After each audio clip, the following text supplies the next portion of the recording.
Hey everyone, thank you for coming on in, spending a little bit of your Thanksgiving with me for the fifth annual Dead Rabbit Radio Thanksgiving live stream special. It's been 5 years. I can't think of anything else I've kept up for for 5 years, but I'm happy to be here for your Thanksgiving, for my Thanksgiving. We got a new setup, so I will be able to upload this to the podcast. Before in the past, the podcast audio has suffered. I still feel bad about our um, our fifth annual live stream. It sounds audio. I had a lot of fun, but the audio was bad. Hey, Leo, how's it going? I'm glad you were able to swing on by. Hope you are having a good Thanksgiving. I wish I had some like turkey themed stuff. Like I don't even have on like a little turkey hat. But if you're listening, you're listening to this on the podcast, the set is decorated with Thanksgiving stuff. I have on an awesome Thanksgiving hat. Hey, Johnny Dominguez, thanks for swinging on by for the Thanksgiving live stream. No context, thanks for swinging on by. I'm glad to see you guys coming on out. You see, I have a new addition up here. Hey, Aka. There's probably going to be a lot of names. Man, last night's episode was rough with my mispronunciations. Like even for me, I recorded the episode. Hey, moreover, 223. Thanks for swinging on by. If you haven't heard last night's episode, part of it takes place in London, and I talk about the times because I thought that's how you pronounced it. I also gotta apologize. My neighbor just started working on his car, so you might hear some background stuff, or he's blowing leaves or something like that. It's Thanksgiving. Take the day off. My neighbor's a good guy though. Callum Fraser, things are going good. Thanks for swinging on by. I called it the Times, and because I knew it wasn't pronounced Thames, and then when I was editing, I looked it up. It's called the Thames, but that's just the way things go. Johnny Dominguez says that he grew a mustache for this very occasion. Nice. I wasn't able to really grow facial hair until my 30s. And that's when I got this a little bit of mustache. Before it was just so patchy, so you just gotta keep on keep on going, kids. Eventually you'll hit puberty. It might be in your 30s, but I got some new additions here in the background. I got my teeny tiny ghost book, and right here is my brochure from the Port Gamble Ghost Conference, which there's still a bunch of stuff I want to talk about that happened there. I had a lot of fun doing that. An interesting thing, I'll give you guys a sneak peek. I'll mention it on an actual episode because I know not everyone pulls up here. Let's take a look here. Akka said, for real talk, you are being kidnapped by a Bigfoot and an alien and forced to mate with one. I would probably go with the alien because I gotta say, like, hey, a big hairy person just doesn't do it for me. Like, who knows? I've been accused of being a scaly in the past. Is it a reptilian? But you can also have like humanoid aliens. I got this sexy gray alien statue right here. You can't. I think there's a little stuff hanging. Should I get it? I'm always loath to move stuff around because it's always falling. But I got a sexy. Yeah. See. Thanks. Thanks, Gravity. Really appreciate it. Like, that's the answer to your question right there. That's the answer to your question right there. Rico and Acapulco. Thanks for swinging on by. Also agreeing that it took until the 30s to get the Fu Manchu. Modius, thanks for sneaking on in. And Modius asked if this is the haunted owl painting. I don't think it's haunted. I don't know if I've ever said it was haunted, but it's pretty cool. It is pretty cool. I got it for $1 at a used art store. Master of Ellipses, thanks for swinging on by. Yeah, I'm glad to be back too. I'm glad you guys are able to join me. No context acts. Did I ever watch Unsolved Mysteries back in the day? Absolutely. Like that was the show. Like I remember me and my buddy Josh, we would stay up late. Like we were adults at this point. We were in our 20s and we'd stay up late and we're like, oh, I hope they don't show a ghost episode. It's so spooky. That was back before streaming. We had to wait for something to come on the air. Rudy Jazz, thanks for swinging on by. Yeah, it's been a while. Rudy Jazz says, happy to see my woolly face. I don't know if that was a trick to make me say the word wool, which apparently I mispronounce. I've also been told recently that I don't say the word goblin right. Goblin. You guys know what I'm talking about. Apparently it's just goblin, but that doesn't sound right. Goblin. But yeah. So I don't know if that was just a trick from Rudy to get me to say Wooly. James McLaughlin, thanks for swinging on by. Really appreciate it. Nick, thanks for coming out. Dave, happy Thanksgiving to you as well. Malam Arcana, happy Thanksgiving. You guys are coming out in force. This is awesome. Gobbling these nuts. See, no, I mean, you know what? I think part of it, I didn't say that. James said that. One of the things that I think is that I think I get a lot of my pronunciations from rap music because I'm pretty sure Lil Wayne calls it a goblin. But I'm sure I was saying that my entire life. Maybe they got their pronunciations from me. Who knows? Moreover, 223 says about it's been a while since we started. How are you doing on your 90 days to a better you challenge? I'm doing really good. Like if I could pan I might be able to. Here, I'm gonna move my webcam. So this is okay. Let me back up here. It's a clean living room. The table's not clean. Let me get it higher than my table. And the box and the pile of boxes are like Jason. If that's a clean living room, it's clean. That's clean. I got to take those boxes out. And I was just eating something last night, so I had my box of pepper. That's not what I eat. That's what I put on my food. But I'm doing really good. And moreover, saying they are starting to see results with their 90 Days to Better You challenge. Yeah, mine was to be more organized, just to kind of really, I didn't want to say clean. I don't want to say clean up because that's too much to say, but kind of want to pick some stuff up. Modius asks, what's with the bling? I got my tiger. I got a new one. This is Blingo. I've had him for a while. I recently got SpongeBob. So, yeah. It's my that's my midlife crisis. I tell people that I'm spending money on jewelry. Yeah, Rudy. Wooly. Apparently, it's. I can't even say it right. Wool. I can't even say it right. Mewtwo, thanks for coming out. Happy Turkey Day to you as well. Johnny Dominguez is bringing back memories of Nilbog. Apparently, I saw Troll 3. I didn't know it was called Troll 3. It was about like Killer Tree. You guys don't know what we're talking about. Nilbog is goblin spelled backwards, and that's from probably one of the worst movies ever made, Troll 2, which I saw on accident, and it totally blew my mind. SK, thank you so much. I'm gonna dang it. Why did I got everything ready? But SK, thank you. What is this? No, I don't want to write on that. But SK, thank you so much for the donation. Really appreciate that. We will get you your shout out in an upcoming episode. SK wrote, thank you for helping me find the shirt. Oh, yeah. Keep struggle for freedom fight. I'm thankful for your work. SK emailed me earlier in the week that shirt that was featured on an episode. I still have mine.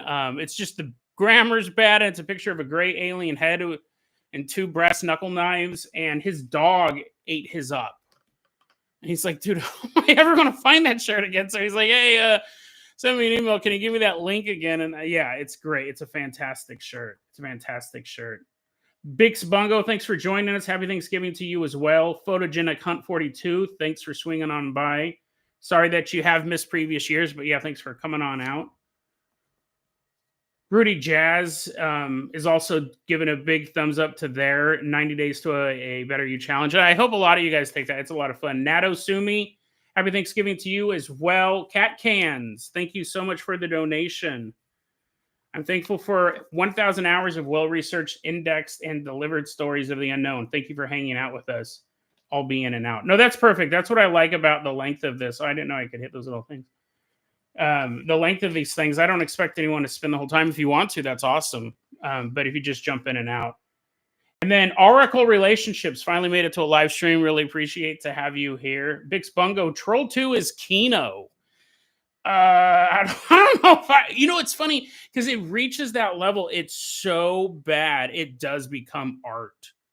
It really does. I remember watching it with my sister. We watched it at random. This was before we knew how bad it was. And we're like, what is going on? I would love to do more movie related stuff, but it's a time thing. I need to start doing the movie nights again. Absolutely. The movie nights again. Connie Chungus, thanks for swinging on by for the Thanksgiving special. James Jones, thanks for coming out. Fabio, thank you. Our Italian, should I dox him? I think we've referenced enough that he sent us enough stories from a particular country. I won't say it out loud again, though, but thanks for swinging on by. Oracle, thank you so much for the donation. You'll get your shout out in a upcoming episode. Happy Turkey Day to my favorite is Oracle's message. You know what's funny? So there is a bit of a so like when I get new Patreon supporters or people who are going to be mentioned on the show for the first time or not in a long time, I try to make sure they're not in a crazy episode. Like I have a couple of people that I met from the Poor Gamble Ghost Conference that I want to give shout outs to, but I think the first episode was about a guy who, or the second episode was a guy who castrated himself on drugs. I was like, okay, I'm just going to use someone who's been a Patreon supporter for a long time on that one. And the same thing with last night's episode because it was so dark. I didn't want someone to be like, ooh, finally, an episode of Dead Rebel Radio, and I can't even listen to it. So we'll get you in there. Rico in Acapulco, thank you so much for the donation. Happy Thanksgiving. My first episode was the one about baseball was a satanic ritual, and it's been a pleasure ever since. That was a cool one. That one pops up in my. I might do that as a Dead Rabbit radio recommends because maybe what do I call them? I call the retro rabbits. Now I have to spell Acapulco. That's a crazy one. It's one of those ones that just kind of still like sticks around. The guy who did it, I mean, he had a theory. I don't know how true it is, but you do start to think like why it is a ritual. 100% is a ritual in one way or the other. Rudy Jazz says they've been catching up on the episodes and hearing the episode about Dream Jason. One time, Rudy Jazz said that they had a dream where I started an OnlyFans. So no, that never. It's definitely a dream. It's definitely a dream. Johnny Dominguez is posting the corn again. A very memorable. I would like to do more movie stuff. That was from Troll 2 as well. I'm like, what in the world is going on with this movie? Mr. L, thank you so much for your donation. Your podcast got me through some stressful times recently. Happy Thanksgiving, Mr. Carpenter. I really appreciate that. I get comments like that, and it makes me feel good because there have been times where I've listened to podcasts or like when I'm down, I'll just kind of throw on a podcast, listen to it, and it does kind of just lift me up. It's such a personal type of entertainment, so I'm glad I can help you guys out with that. Cat Cans asked, have I watched Hellier? I haven't. I've heard so much about it. Is that a television show? I haven't watched it either way, but no, I've heard a lot about it.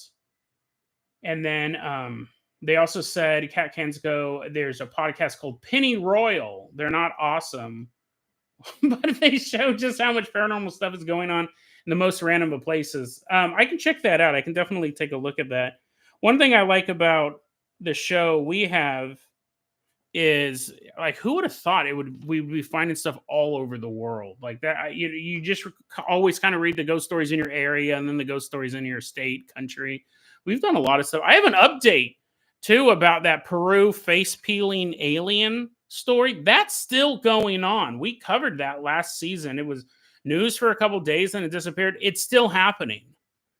The residents of those villages are like, we need help. It's still happening. We're going to talk about that more in a future episode very quickly, probably next week, because that's weird, right? That's so weird. Catcan says, of course, bringing this one up on Thanksgiving, I use your story of the small cult where the leader makes the members assault each other as well as their own kids to show how absolute power corrupts. You know what's interesting? So I think I talked about this a bit on the episode. I very rarely use this episode contains graphic, disturbing material. Listener discretion is advised. Because if I overused it, then it would become numb to it, and then stuff would catch you off guard.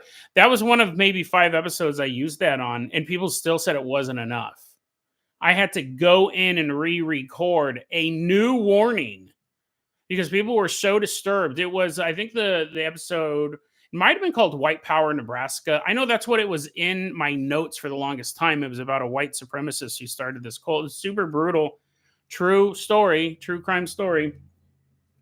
And people were emailing me after that and being like, dude, I didn't expect it to be that bad. That's why I put a warning on last night's episode too, because that also involved a kid. But yeah, I don't use those all the time because otherwise it would just be background noise. You wouldn't even think about it. A web series. Okay, I think this is the Hellier. Yeah, I've heard about that. I've definitely heard of that show. It's so funny. Like, I have list of stuff I want to watch, and it just keeps growing and growing. I think all of you guys do have that, and then eventually you end up not watching anything. And Idea Guy, thank you so much for your donation. Finally tuned in a month ago, first time in months while walking at night, and happened to be the one about someone being stalked on a night walk. I don't know if I could listen to the podcast while I was walking at night because you don't know. That's the thing. I mean, like, love it or hate it. But Tony Manitoba, thanks for swinging on by. I guess shouldn't say love it or hate it, but you don't know what you're going to get, which I think is a strength and a weakness. Because someone's like, "Oh, right, I'm going to listen to a cool paranormal story," and it's just like, not. I didn't want that story, and I think unless it's a funny thing, yeah, so much of it involves people falling prey to these entities, to the supernatural world. It would be spooky. Yeah, people say they listen to it while they're falling asleep. I mean, that's odd. I think it's really cool. I just don't know if I could do that. I remember when I used to read green text on the X board, sometimes they would creep me out, and like I'd be walking to work the next day at 5 a.m, and I'd be like, man, why did I stay up so late reading that spooky stuff?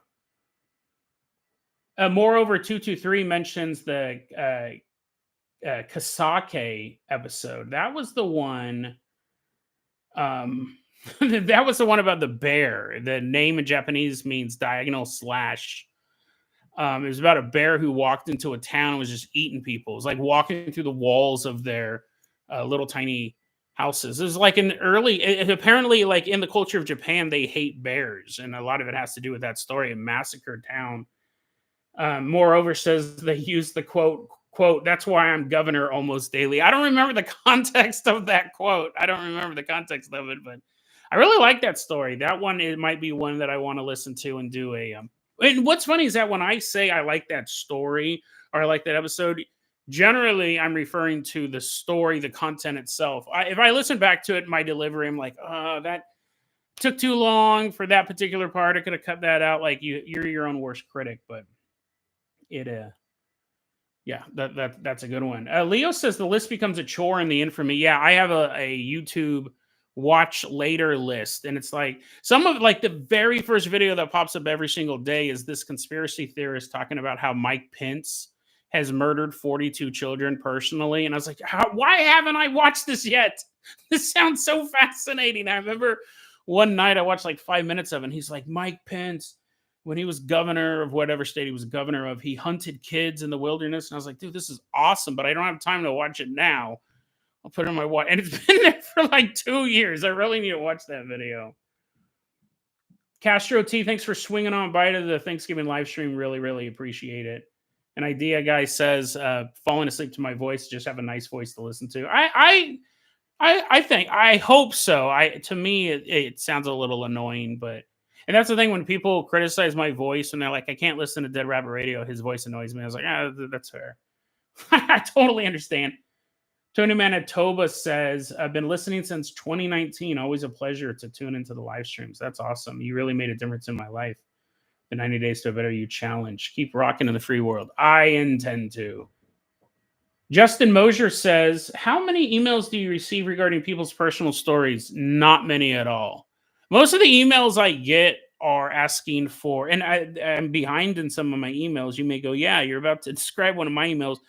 I'll get emails asking for advice, like creative advice, starting a podcast, something like that.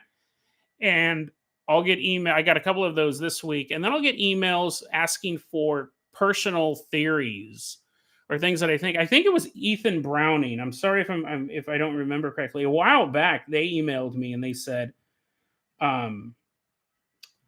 do your belief in the paranormal affect your politics? I thought that was a really interesting question. And I actually recorded a segment on it for the show. It was an interesting question, but once I got done talking about it, it wasn't that interesting to listen to. The answer kind of was no. My conspiratorial beliefs can affect my politics. That's why I'll almost always vote third party. I'm very local election oriented over national election oriented because I understand there's a power structure in place on a national level. You can have more. Not by any means saying don't vote, but I'm more into the local elections because those affect me directly. And the corruption is easier to expose in a way, and you can kind of see results or lack of results very quickly, as opposed to national politics. A lot of that is just covered up by the media. This massive mechanism that outlasts every president is in place. So I still vote. I still vote, but a lot of times I wish everyone. This is what I always say. Everyone complains that there's only two political parties for 3 years, but on year 4 they go, "Well, there's only two choices, so I'm going to vote for one of these two." Well, if everyone stopped complaining and in year 4 voted for a third party, then we'd have 3 political parties, 4 political parties, major ones. But that's usually emails I get. The email I got recently about the tow truck driver. I'm trying to remember that young man's name who sent that to me. I mentioned it in the episode. That was the most recent, like, personal story that I've gotten. Photogenic Hunt 42 says you should do more song parodies. That sexy Bigfoot song had me losing my mind at work. You know what's funny? That came out. I know Rudy was there when I was recording that episode live. I couldn't figure out a way to end that episode. And so I kept trying out different things. And then like 10 minutes passed and I was like, I don't have anything. You're going to have to, I have to go. Like, I can't think of anything. And then I thought of the song and recorded it. Here's the thing. I've toyed with doing that before. There was a song recently. It was so bad. Like, I tried writing it. It was awful. It was so bad. And there's a musical episode that's never been recorded. I talk about it all the time. It's about Max Kramer. He wants to open a theme park. Max Kramer is the crazy homeless guy who wants to cut off your skin and wear it and attack your children. He believes all this stuff. He wrote this big thing online. What would I do if I had $1 million? And he describes in detail this theme park he wants to build. And I've always wanted to do that episode as a Willy Wonka episode where there's songs in it, but it's so try hard. Like, I've sat down trying to write the songs and the Oompa Loompa stuff, and it's kind of funny, but it's not funny enough to record and to put out. So that episode, it's called Welcome to Bingleberries. That's the name of the episode. I don't know. And it's never been recorded. Like, I have all the notes. I don't know if it'll ever come out. I do want to cover more Max Kramer stuff, but I also don't want to force the Max Kramer stuff. Moreover says I've been listening since 2017, sophomore year. Another episode that still sticks to me to this day is Lords of Chaos episode. I love that story. That is a story that I wish did get more press. That was about the group of teenagers in Florida. I think it was back in the 90s. Killed their science teacher or killed a teacher from their school. And I think, it's not a super popular true crime story. I think part of it, too, is that I think there's a documentary called Lords of Chaos about a death metal band in Northern Europe. I could be wrong. I've never seen that film. And that took a lot away from, like, now when you look up Lords of Chaos, that was a true crime book I read a decade or two ago. Like, I read the book way before the podcast came out. And so when I started doing the podcast, I was like, oh, I gotta cover this Lords of Chaos story. It's fantastic. Plum, thanks for swinging on by. Big love from Italy. Happy Thanksgiving. Yeah, so Plum says I need to send you some really crazy paranormal stories. I am not against you guys sending me that stuff. Like, people will often start their emails off saying, hey, I don't know if you take personal paranormal stories. And I do, because really, there's no guarantee that I'm going to cover it. That is the thing. But with what I'm looking for online are all sorts of paranormal or true crime or conspiratorial content. If you have that stuff, definitely email it to me. I'm not going to be like, oh, this email I got from somebody is worse than this anonymous post I found. Send it over. No, I would appreciate it. At the very least, reading it. Totally. James McLaughlin says, what percentage of theories watch? I better double check my mic. Okay. James McLaughlin said, what percentage of theories, conspiracies do you actually believe in, and which ones have you found the most convincing or compelling? Giving it a percentage is hard. But I would say, here's the thing, more than the average person.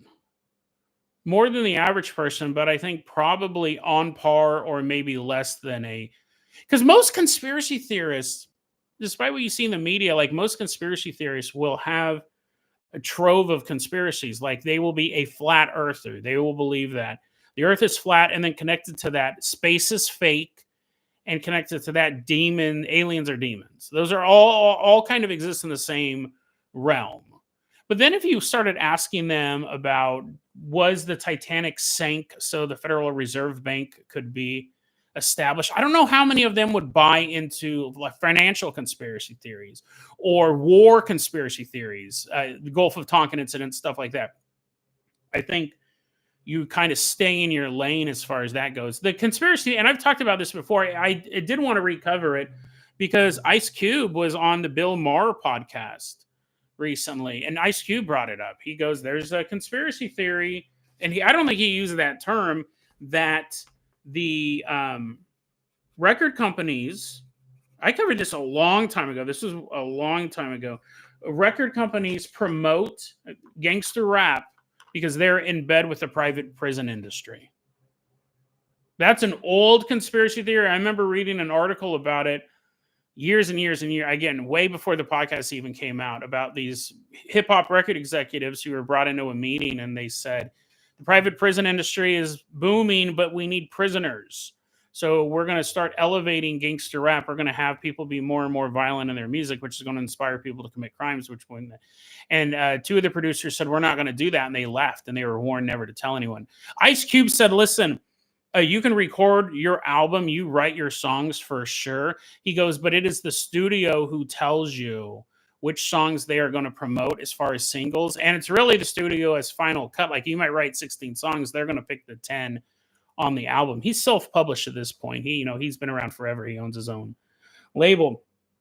But he did mention that on, so that is conspiracy theory that I think is, I think most conspiracy theories that involve human corruption and money are probably more true than, say, something like space is fake. Because that conspiracy theory would have to have been around for 100 years. But I think that would be kind of my thing. If it's something like that, I think the idea of celebrities being replaced by clones is not super viable. But celebrities being replaced by doppelganger, not like lab created, like finding someone who really, really looks like Avril Lavigne, that's more believable because it's so hard to get a hit maker in the first place. It's so hard to break through that when you are able to break through, if something did happen to Avril Lavigne, you could find a girl who looks like her. I think that is more logical. Do they do that? I'm not for sure, but I think that I could see a studio doing that. I could see somebody doing that. Rudy Jazz, thank you so much for the donation. They said they included, is this enough to get you to release the musical episode? Well, it hasn't been recorded. The songs haven't even been written. I talked to my old producer friend who's done the music before about doing some Oompa Loompa music.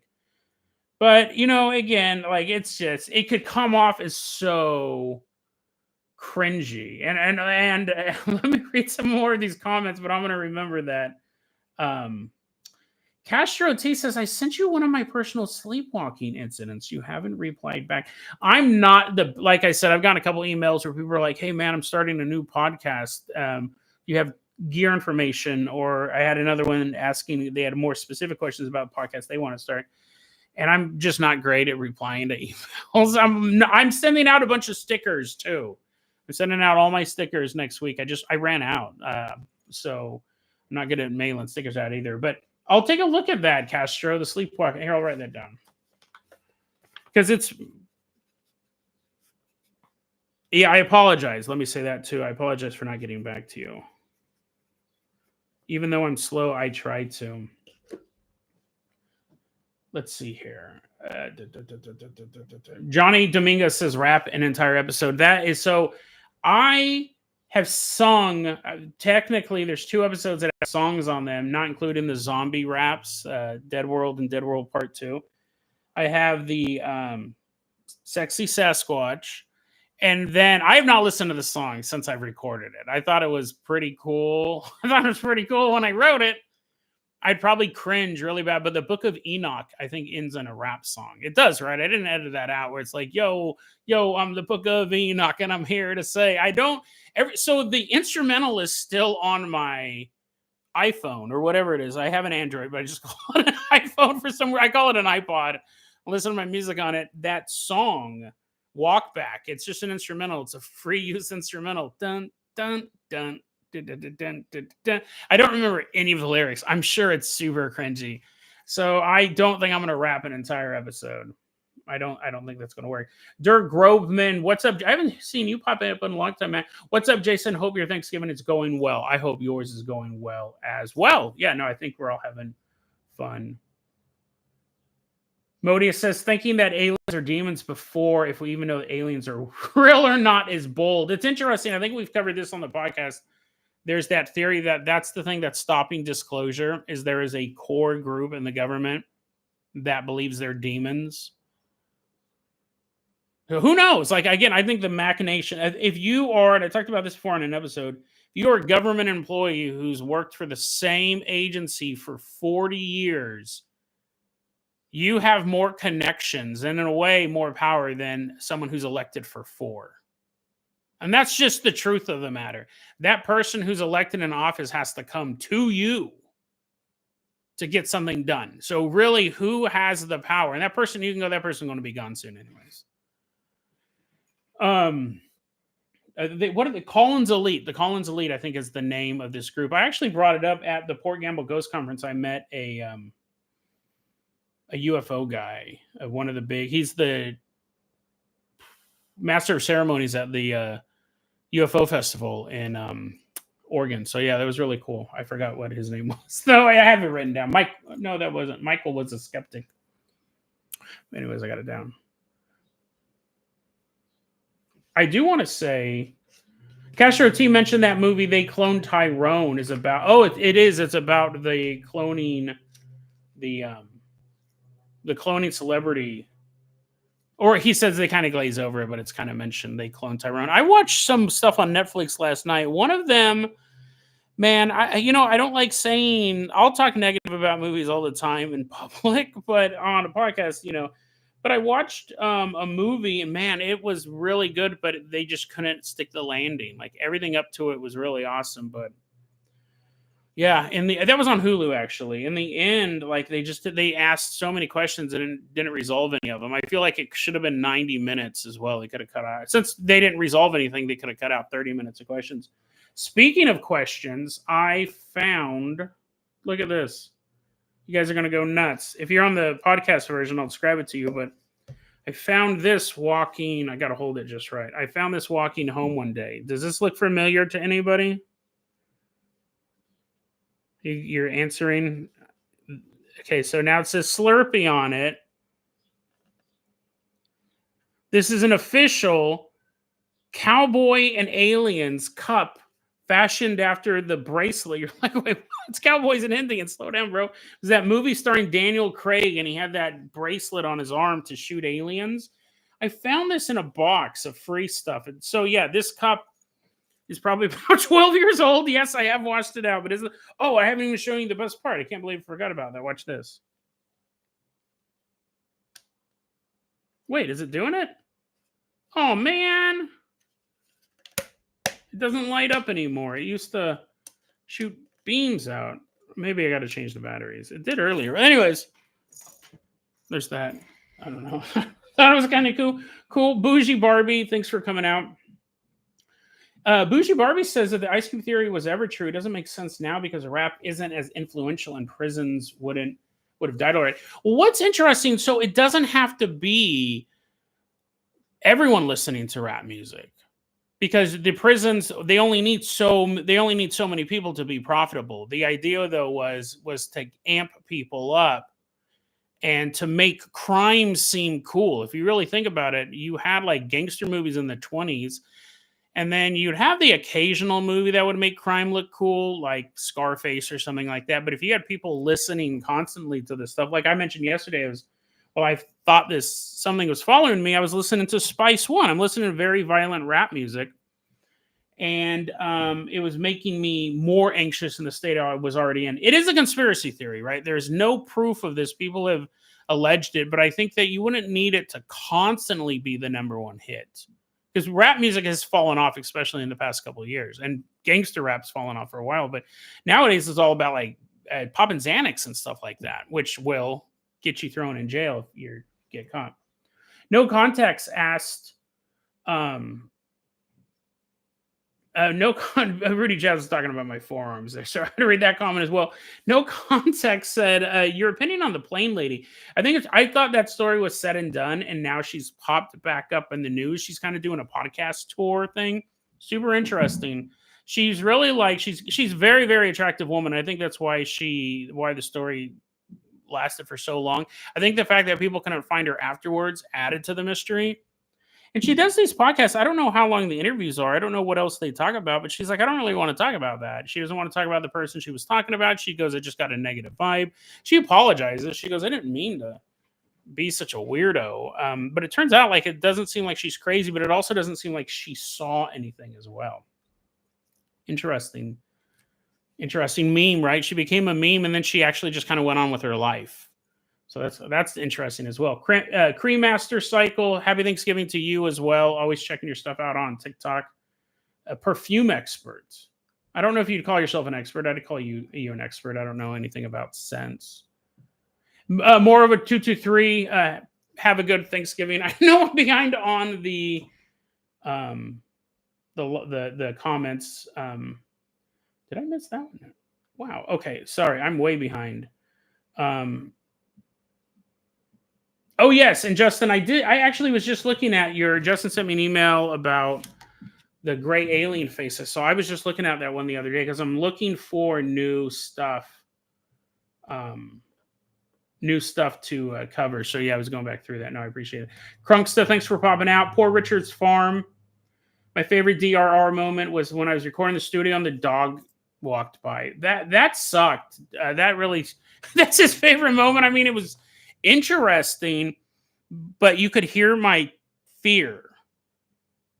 You could hear my fear in that. And yeah, I don't really record in my closet much anymore. Not because of that. That definitely was a weird moment in Dead Rabbit Radio history. I remember thinking about, should I even include this stuff? Because I'm always like, it kind of might seem like a weird LARP. But yeah, that was bizarre. And then I was still seeing dogs when I was like walking around out of the corner of my eye again. Blitz Neo, thanks for swinging on by. Sublimal, thanks for swinging on by. Latvian fan. Like Latvia? I guess Latvia is a thing. I mean, I know it's a thing, but I didn't know if there was a fan. Actually asked if I seen Severance. Are you talking about the television show? No.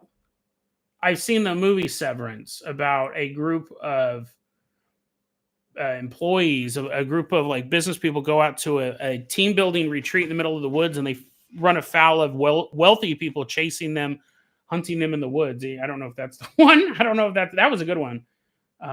Shane Fitzgerald, haven't listened to the pod in a while, but popped up. Cool to see things are still going strong. Really, really appreciate you swinging on by. Yeah, it's awesome that the podcast is. That's all up to you guys. You guys have been there the whole time, so I really, really appreciate you guys. Blitz Neo says, really enjoyed the new episode. The darker subjects work well with the style of the show. One of my favorites was Baby X. That was a tough one. That was a really creepy one. Yeah, it's finding that balance. And I've said this before. There are people who love true crime tend to enjoy the paranormal. People who love paranormal, they may not like true crime. That hits too close to home sometimes. They don't care about the ghosts and the ghouls, the goblins and all that stuff, but they don't want to hear about Baby X, right? Which I understand. Like that was something I learned doing the show because I love them both. Let's see here. Camera Head, thank you so much for the donation. Been here from X since episode 500. It's such a long time. Here's more for the future. Thanks a lot, Jason. This also counts for the musical episode. So apparently we all are taking that. We're not that. I don't know if there'll be a musical episode. I shouldn't have said that. Grav Una, happy Thanksgiving. Thanks for swinging on by. For sure. An idea guy. Yeah, we're talking about the rap music, definitely. And I got it. YouTube, thanks again for the donation. Really, really appreciate it. What are your thoughts on the New World Order Great Reset conspiracy theory and how it relates to aliens taking over the world? That's such a... Let me take a drink of my Diet Mountain Dew.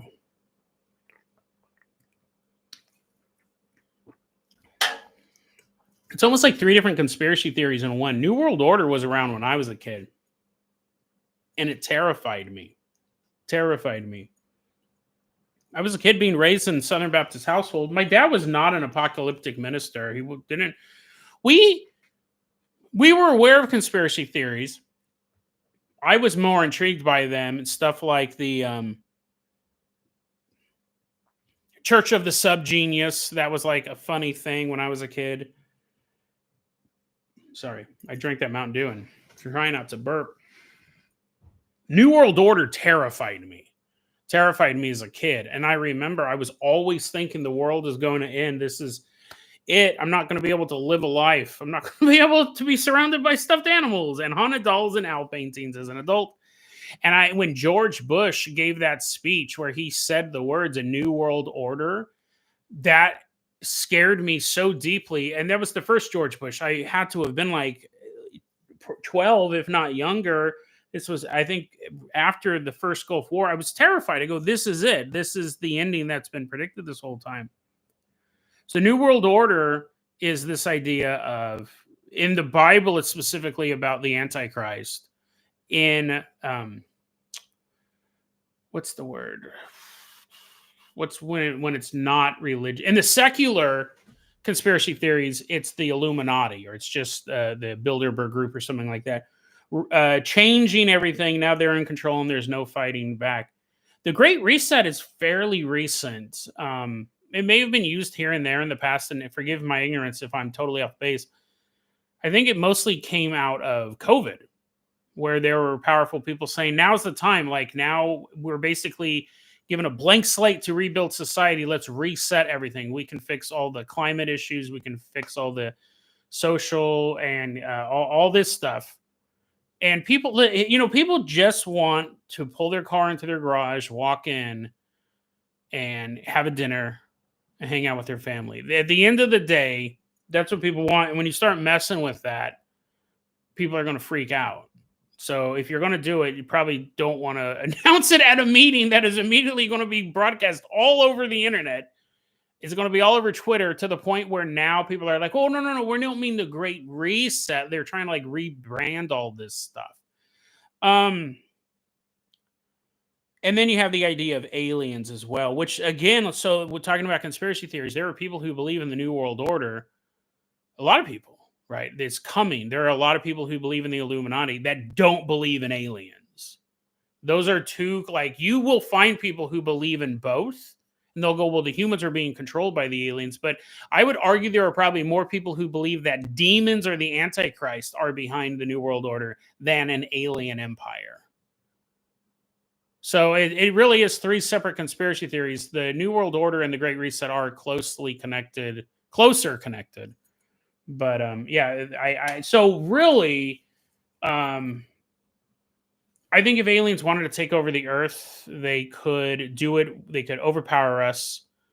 If they wanted to do it without destroying the planet or destroying us, because we may, life may be the rarest thing in the universe, then you would want to infiltrate groups. But I don't know if they would necessarily do it with this New World Order, this one world government type of thing. I think if they can already infiltrate societies, they could just take over each government one by one, and you would see it like a slow process, and you would make it seem like you still had choice. It's like that old Simpsons episode, the 2 aliens are running for president, and it doesn't matter which one you vote for, you're going to get an alien. I think you probably have something like that, rather than eventually establishing a one world government. I think it would still appear to be a real situation. You think that, oh, I live here, you live there, but we're all controlled by aliens. I think it would probably be something like that. I'm not for sure. Oracle relationship also been here since day one when Dead Rabbit Radio was on Apple Podcasts. Yeah, and then Oracle wrote, so happy you came back to YouTube. I like being on YouTube. They were just giving me so much trouble. They were taking down episodes. I was getting strikes constantly on my channel. I still do, but now it's strikes, and I'm able to resolve them pretty quickly. And again, I'm sorry if I'm behind I think this is frozen here. Yeah, I'm glad I'm back on YouTube as well, because of stuff like this, definitely. But this was one of those things I go, I have to make a decision. I'm afraid my channels get taken down, because at one point I had 2 community strikes. One of them was for posting sexy pictures or something. There's the OnlyFans dream again, Rudy. And it wasn't. It was an article about a guy, and it was an episode we did. I think he like broke into a bathroom, or like there was a wall that gave way and there's some weirdo doing something in the bathroom or something like that. And I got a community strike for a Vice article that I linked to. And there was nothing on that Vice article other than a creepy story about some weirdo. So they just, and I said, listen, if I lose the channel, then I lose the ability to live stream. I lose the ability to put up the shorts. So I'll keep doing the podcast. And what it does help, because I was able to cover topics that I wouldn't have covered if I was still on YouTube. There was that time period where the show got a little rougher, a little more controversial, because I was able to talk about stuff that YouTube would have, got me for. Let's take a look here. Modius said, recording from a closet definitely sounds like a conspiracy theorist thing for sure, for sure.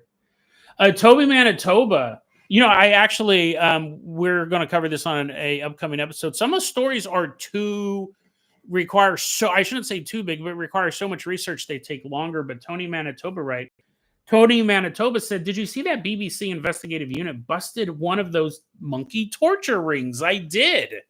And not only that, so I found, remember we did an episode a long time ago, I think it's the Golf Rumors episode, has 2 topics on it. Monkey torture, which is you don't want to know what it is, right? It's the people who watch videos of monkeys being beat up for fun, and some people custom make this stuff. It's sick. It's so disturbing. We covered it a long time ago because these videos are up on YouTube. I get taken down for posting a Vice article. This stuff's up on YouTube. Well, BBC did a deep investigation into that, and they busted up one of the rings. And so I read that article. I kept reading it. I got contacted by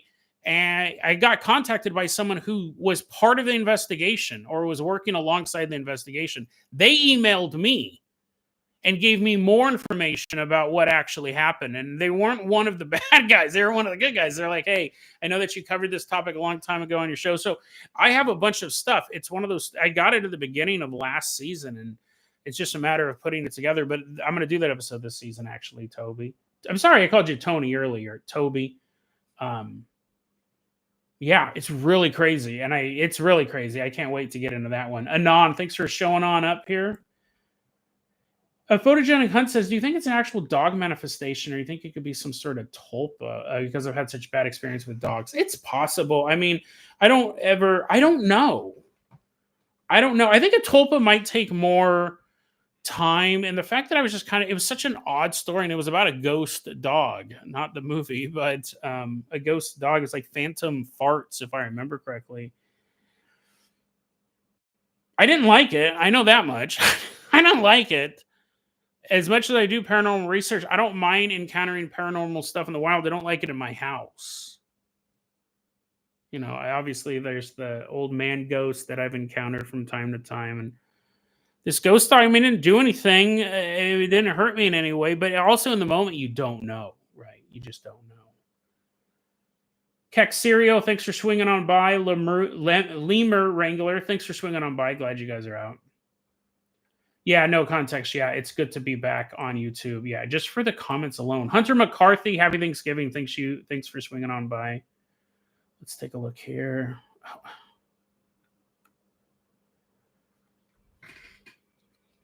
A deliberate typo, longtime listener, just popping in before going to dinner to say thank you for Dead Rabbit Radio. Really appreciate it. You have a great Thanksgiving. It's been a lot of fun. It's been such a good fun. Anon, I don't know. I can check. I get a lot of emails. We were talking about that earlier, but I'll check right now. I'm assuming you're not UPS because I just got that email. Don't have. No, and I mean, unless you're looking for a pin, unless you're Lena Arvidsson. I get more emails like this. They're asking if they want a pen pal. I'm sure what she wants is my wallet, but no, I get emails all the time like that. I probably get more spam in that account than anything. Really appreciate it. Emilio, thanks for swinging on by. Happy Thanksgiving to you as well. And Idea Guy, thank you so much for the donation. And Idea Guy said, Bluebeam is more likely than aliens being on Earth. That's, it's. I mean, that's true, right? It would be more likely that I do believe aliens have visited Earth. I don't know where they're coming from. I don't know if they're coming from other planets or other dimensions, or if they're from here. Super advanced society hidden from us that's been here alongside of us or longer than us. I don't know. That's the great thing about it. But if you said what's more likely, that humans are doing it and they're just disguising their actions, yeah, 100%. 100% it's more likely. Johnny Dominguez said, I just mentioned this on another episode. The answer is no. Johnny Dominguez says, did they ever find out who blew up the Georgia Guidestones? I don't even think they're looking. Imagine a massive bomb goes off in the middle of nowhere. There's videotape of the car driving away. Nothing. You know what type of bomb it would take to blow up a ton of concrete? Nothing. And they're not even looking. And okay, here's the thing that drives me up the wall. And I've said this before. I get it, the government, they're going to lie to you. Every government does it. It's something governments do. Other conspiracy theorists have stopped looking into this. That's what blows my mind. That's what blows my mind. As far as I can tell, we're the only channel that keeps talking about it. Nobody else is talking about who blew up the Georgia Guidestones. No one else keeps bringing it up. It's a mystery. And what's weird is like now the whole mystery's gone. They're like, oh, we don't even care who built them. There's some DVD documentary that says, oh, that's the guy who built them. And then that's the answer. We're moving on. It's crazy. Modius, thanks for joining the Fluffle. That is the channel membership. And I really, really appreciate that. That helps out a lot. All of it helps out. But really, really appreciate that. Mario, thanks for swinging on by. For the Thanksgiving live stream. Yeah, I'm glad you guys are able to come out. Mario is from the Discord. We've talked about it a couple times on the Discord about opening up the Discord to the public in like little like turn the spigot on, turn it off. But maybe I would like to do that. But honestly, that's something that I think that the Discord existing membership has a big say on, right? I don't want to. I think it would be cool, but if people don't, I mean, you know what I mean? It's kind of a way. I don't spend as much time as I should on the Discord. Starting the season, I'm going to be on it more, but we'll figure out what's going on. Grinch gang, what's your comments? What's your thoughts on Christ equals U.S. president from the future theory? That sounds vaguely familiar. I might have read that on an iceberg or something like that. Other than that, I don't know anything about it. And I'm sure it's a conspiracy theory that people believe. It would be the oddest one we've talked about this live stream, right? I mean, I could pontificate on it. I don't think I've ever really sat down and thought about it. I could definitely like whip out a conspiracy theory of how that could be true. But probably, if you're asking me if I think it's true, probably not. But then again, I've just seen the sentence. It's possible that if I looked into it, I could go, oh, there's something there. What was that one episode we did about Donald Trump having a time machine? That was one that, while I don't believe is actually real, the more I looked into that, I was like, there's some weird stuff here. There's some weird, like, I think like on the night he announced his candidacy or something like that, like lightning struck the Trump Tower a couple of times. And the idea was that was the time machine getting powered up. Just weird. That was a weird one. El Pato, thanks for swinging on by. Happy Thanksgiving to you as well. A Big Spungo, I remember seeing Wendy Goon posting a comment on one of your iceberg topic videos. Did anything come out of that? No, it didn't. And I'll tell you why, or at least my theory why. It had 100% to do with me and nothing to do with Wendy Goon. He posted that, and I was on break. I was on break back then, and the YouTube comments pile up. I did not see his comment until maybe 2 months after he sent it. So I'm sure at the very least, he probably goes, oh, he doesn't want to work with me. Or at the most, he thinks that I snubbed him. It was 100% my fault. I messaged him a couple months after the fact when I found out, I was like, wow, he reached out to me because I think the comment was like, hey, you know a lot about this iceberg stuff. Maybe we should work together. Not an official collab or anything like that. I think he just kind of wanted to, talk. Maybe we should talk. I don't think he said maybe we should work together. But no, that was my fault. It's one of those windows, right? It's one of those windows because his YouTube channel is way bigger than mine. Even with my podcast audience, I think his audience or at least his access to the audience dwarfs mine. So yeah, I just missed an email, but he does seem to be a pretty cool guy. I've watched his what I do with the iceberg videos, the ones that I've watched of his and other people is I usually skip the first 5 or 6 layers because I want to get to the crazy stuff. Right. I don't know how other people do it, but I don't want to sit and go through all the basic stuff. I'll just jump down to the bottom. So I've seen those videos of his. But yeah, no, it was cool that he did reach out. I really did appreciate that.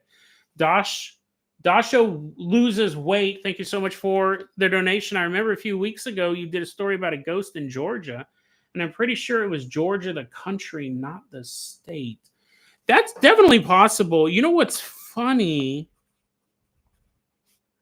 You guys are all getting shout outs in future episodes, is that I do try now, because we've lost so many stories over the years. I try to put in the show notes like the location so I can kind of type it up and look it up. But I don't think I've covered a story in Georgia recently, the country. But definitely the state, probably. There's a lot of ghosts down there. Let me get doop. I get doop. Get those little hearts in. Oops, sorry about that. Okay. And guys, I really do appreciate you guys coming out. This is really, really awesome.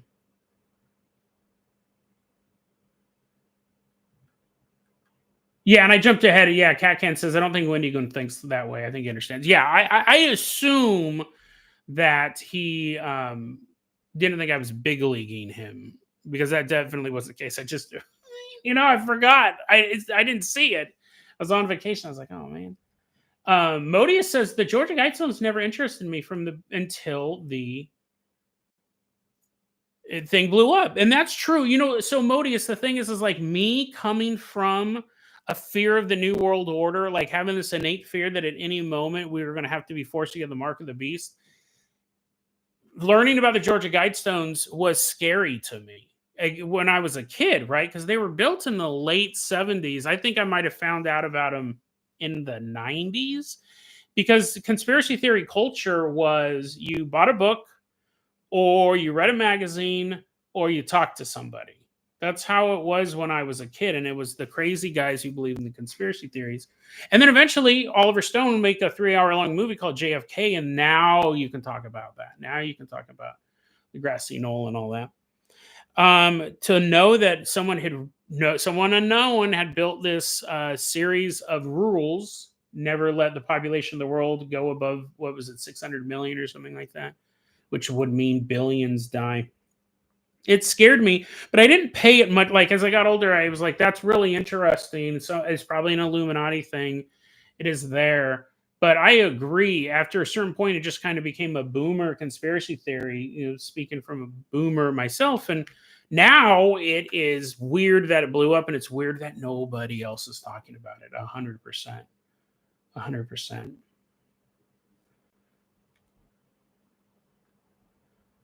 Let's see here. Bishibashi, thank you so much for the donation. Happy Thanksgiving. I'm always wishing you the best, my bro. Hello again from X. You're the GOAT. Really, really. It's so fun. What's funny about the Bishibashi is and I could probably check it out. I would not be surprised if there is a conspiracy theory that by calling people the GOAT, it's actually a satanic thing. I want, you know what? Now I'm tempted to stop and look at this up. I'm wondering, does calling someone the GOAT? You're like, Jason, do you actually type in whole sentences? You are a boomer when you're saying, does calling someone the GOAT mean satanic?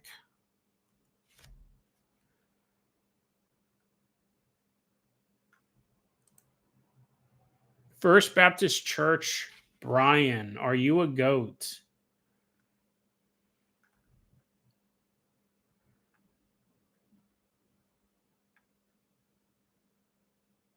You're like, Jason, go read a stupid article. I stopped reading the article. Go back to your live stream. Anyways, it wasn't a smoking gun there. It kind of talked about different goats. Interesting though. I bet you if I looked into that, I bet you there is a group of people saying that calling someone the goat is actually like it's actually a metaphor for sending them to Satan or something like that. Probably. If not, it started today. We'll be talking about it. Justin Mosier, thank you so much for the donation. Really, really appreciate it. Get writing down all these names for the shout outs. Well, sometimes I don't have my chat on replay. I don't know why I didn't do that before. And it was a nightmare. It was a nightmare. I've had to often go back, especially when people mention things that I like, recommend stuff, right? Let's take a look here. People are now talking about me and Wendy Goon in a road trip. That was Rudy Jazz's idea for a script. Aiden Rickard, hello from England. Thanks for swinging on about. You've been working through every episode from the beginning and about 200 episodes in. Nice. Really appreciate that. And they just keep coming out. It's like a never-ending pile rolling on in. He's a delivery driver. Man, you know what? It's like that is the best podcast time. Anytime you have a job in a car or walking, right? If you're just are there any jobs where you walk all day? I guess like a security guard, but at that point you should probably not if your headphones in, not getting super spooky. That's awesome. Thanks for coming on out. I really appreciate you coming on out and listening to the show.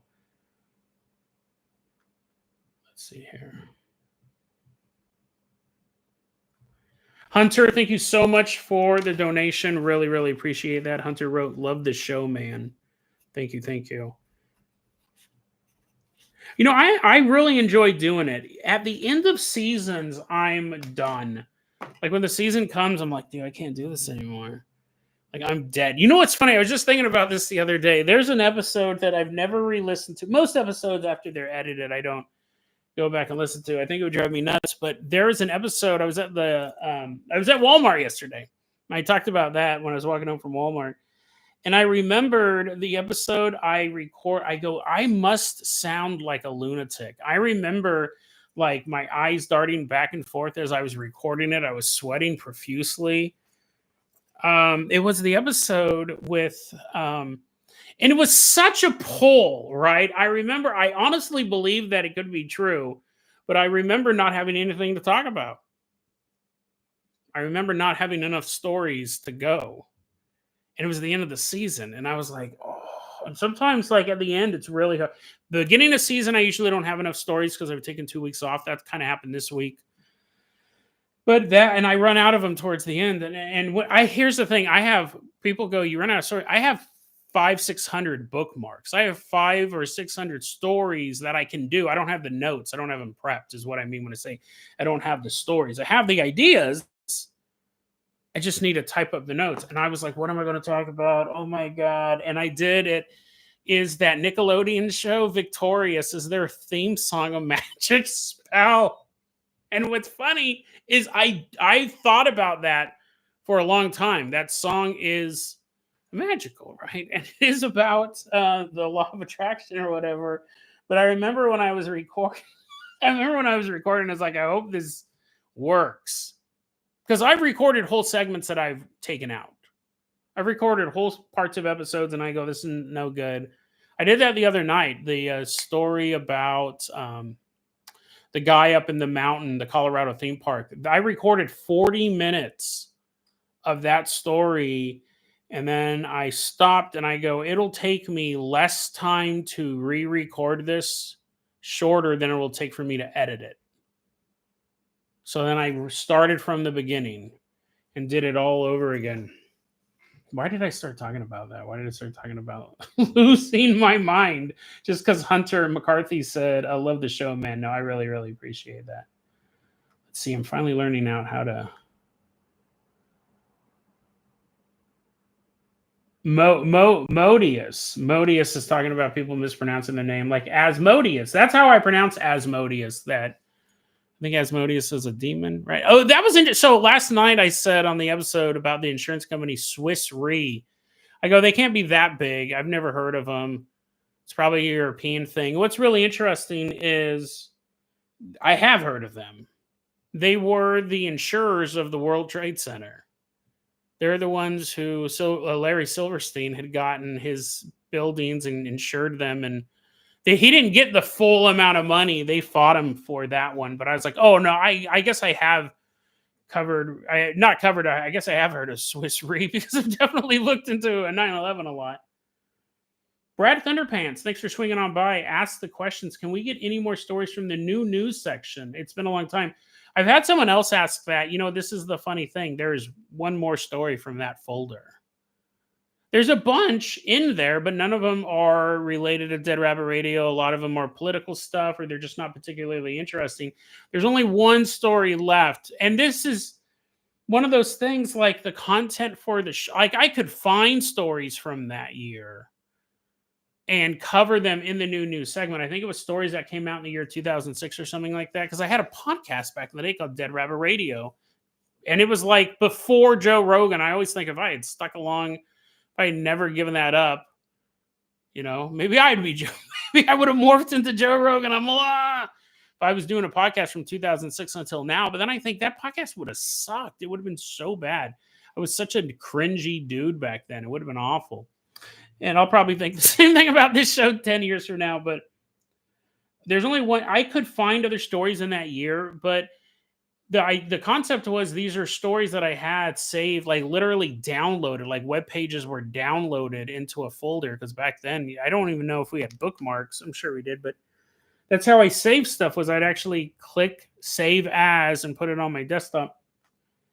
You run out of stuff, right? That's the thing about the show, is you run out of stuff. If like people go, you should cover more stuff like John Lennon was killed by Stephen King. You should cover more Max Kramer stuff. I'd love to, but those are hard to find. Those are hard stories to find. I'd love to cover them, right? I'd love to cover more crazy things like that, but I just can't find them. I'm sure they're out there. Some of them you might not have access to. It might be more of a local legend, like a Joe Trombone or a Chris Chan type character, who without the internet would have just been some local weirdo. Eventually you run out. And so I'm lucky enough that I'm constantly finding ghost and UFO stories and conspiracy stories. But to find like a particular character, like who's the guy who wrote Stephen King shot John Lennon? Stephen Lightfoot. Eventually, and I think this is why a lot of content creators start covering ARGs, because you start covering these internet mysteries and you find real ones and you build a following, and then you've covered 12 and you can't find another one. You'll find things, but they're just not as intriguing, or they don't have a well-defined je ne sais quoi about it. But there's this ARG that's expertly created to be mysterious, and everyone's trying to solve it, and it has an ending. And so content creators who start off in the paranormal sphere, a lot of times they move to ARGs. And I don't want to do that. I definitely am not going to do that. That's my goal. But going back to the new news thing, you run out of stuff. And I understand why they do that. But, I mean, I could do more new news, but it's just one. It's just one more. And to new people, they're like, what in the world is new news? But yeah, that was a fun segment. And I realized subconsciously that my new news, it took me a while. I stole that from PewDiePie. I think I might have actually mentioned in an episode that it did sound like PewDiePie. I don't think I was aware of it the very first time, but maybe I was. Dasha Loses Weight says, I tried to watch Dead Rabbit Radio from the beginning, but gave up. Now I watch random episodes. That's totally fine, right? That is totally fine. It's become so huge. One thing I've started to try to do, actually, no, I haven't. I've tried to figure out a way to put the show notes now are much more descriptive. So now it's like there's just actually less descriptive. But you look at the show notes now, it'll say a dark stranger / a cursed film. That's what before I would write. Today we're going to go for a walk and find out that sometimes man isn't dog's best friend. And it was this huge long sentence, and I'm like, it doesn't say anything about the episode because there are podcasts that I love, I listen to all the time, but I'll look at what it's about and I'll go, I'm not interested in that subject today. Sometimes I'm putting it on just because I want to enjoy the podcast. But if I'm busy and I look, I go, no, I'm not interested in any of that. I'll skip this episode. So now I'm trying to make that shorter so you can look at it and go, oh, a cursed film. I really like cursed media. I'll listen to this episode. So that does help. Leo says, talk about the paranormal conference. That's a lot. But I will say I edited this out of a recent episode because it took way too long. But I will say this. I want all of you guys to go to a paranormal convention, regardless of whether or not I'm speaking. It is so awesome. It was so awesome to meet all these people who are really into the same things we are. I mean, you guys might go to conventions. You might go to like anime conventions, furry cons, stuff like that. But whatever it is, Warhammer. But going to a paranormal convention, it was just really cool. It was such a sense of community, and everyone there was really dope. And I felt so good being there that I was like, I wanted to share this with everyone else. I talked about it for like 7 minutes on an episode and cut it out because it was just too long. I think I said it on the first episode. I was like, I got to get to business, but I cut it very. You listen to the episode. I go, my favorite thing about the conference was, and then it said, I went into the Walker Ames house, which is the most haunted place in Washington. No joke, between those two sentences, there is 7 minutes that was edited out. Because originally I said my most favorite thing about the convention was, and I want all you guys to experience this as well. You got to go to these things, the sense of community, the friendships I've met. But I was like, this is taking too long. So I cut it all down. So it just says my favorite thing about the conference was I got to go into the Walker Ames house, which was a pretty good. Listen, I don't give myself a pat on the back a lot, but that's a pretty good edit. And that house was fun, but it wasn't the best part. I live in your walls. Thanks for coming out. Happy Thanksgiving. And welcome from Australia. Jonathan Douglas, thanks again for that awesome donation. Happy Thanksgiving to you as well. They wrote Happy Thanksgiving, Jason, with a little horn shooting out little streamers. Big Spungo wrote, did you see the funny conspiracy theory about people who thought clown girls were succubi on X? I did see that one. Not X as they're on X like ecstasy. There's a current conspiracy theory popping up because there does seem to be a thing that's pushing clown girls. Now, I will say this. Clown girls are pretty sexy, right? Girls dressed up as clowns. I don't know why. I don't know. It does seem to be a bit of a psyop because it seems to be in the past couple of years they have been popping up in my Facebook feed. They're all over my TikTok. Women that are dressed up as clowns. Yes, there is something about them. I don't know if they're succubi. The idea is that clowns, the reason why people are scared of clowns is because they actually remind us of the Nephilim. The idea that if a fallen angel and or just a regular angel and a human woman have a kid, the child will have pale face and shockingly red hair. And the clown, when you see a clown, is an ancestral memory of the Nephilim. I've never been scared of clowns. I don't understand the irrational fear of clowns. I mean, fine. I'm scared of zombies. People think that's ridiculous too. I guess I get why they're scared of clowns, but it'd be the same thing of someone telling me they were afraid frontiersmen. If you wear like a little woolly hat, a little tail, little coonskin hat, and a little leather vest, like that's terrifying. I'd be like, why is that guy terrifying? I mean, I guess the musket's a little scary if it was pointed at me and I was only 3 feet away, but it's not scary. But yeah, girl clowns are sexy. You heard it here first. Dead Rabbit Radio's 5th annual live stream. And I don't know if they're succubi, but there does seem to be a push to making them sexy. I will say that. Valazor, thank you for swinging on by.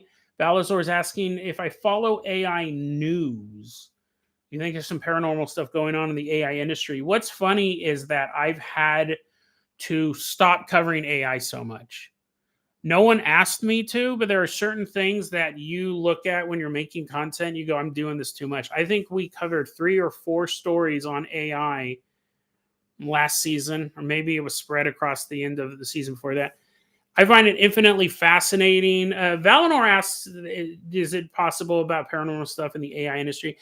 I don't think so. I think it would be very possible for something to hide in AI, but a lot of it is just guesswork. The more time you do text prompts into AI, the more you realize that it's just kind of making stuff up sometimes. And the way I do is I go, all my stuff's been on the internet since 2018. I'll say, write me, list the top 10 Dead Rabbit Radio episodes, which I know, right, as far as downloads go.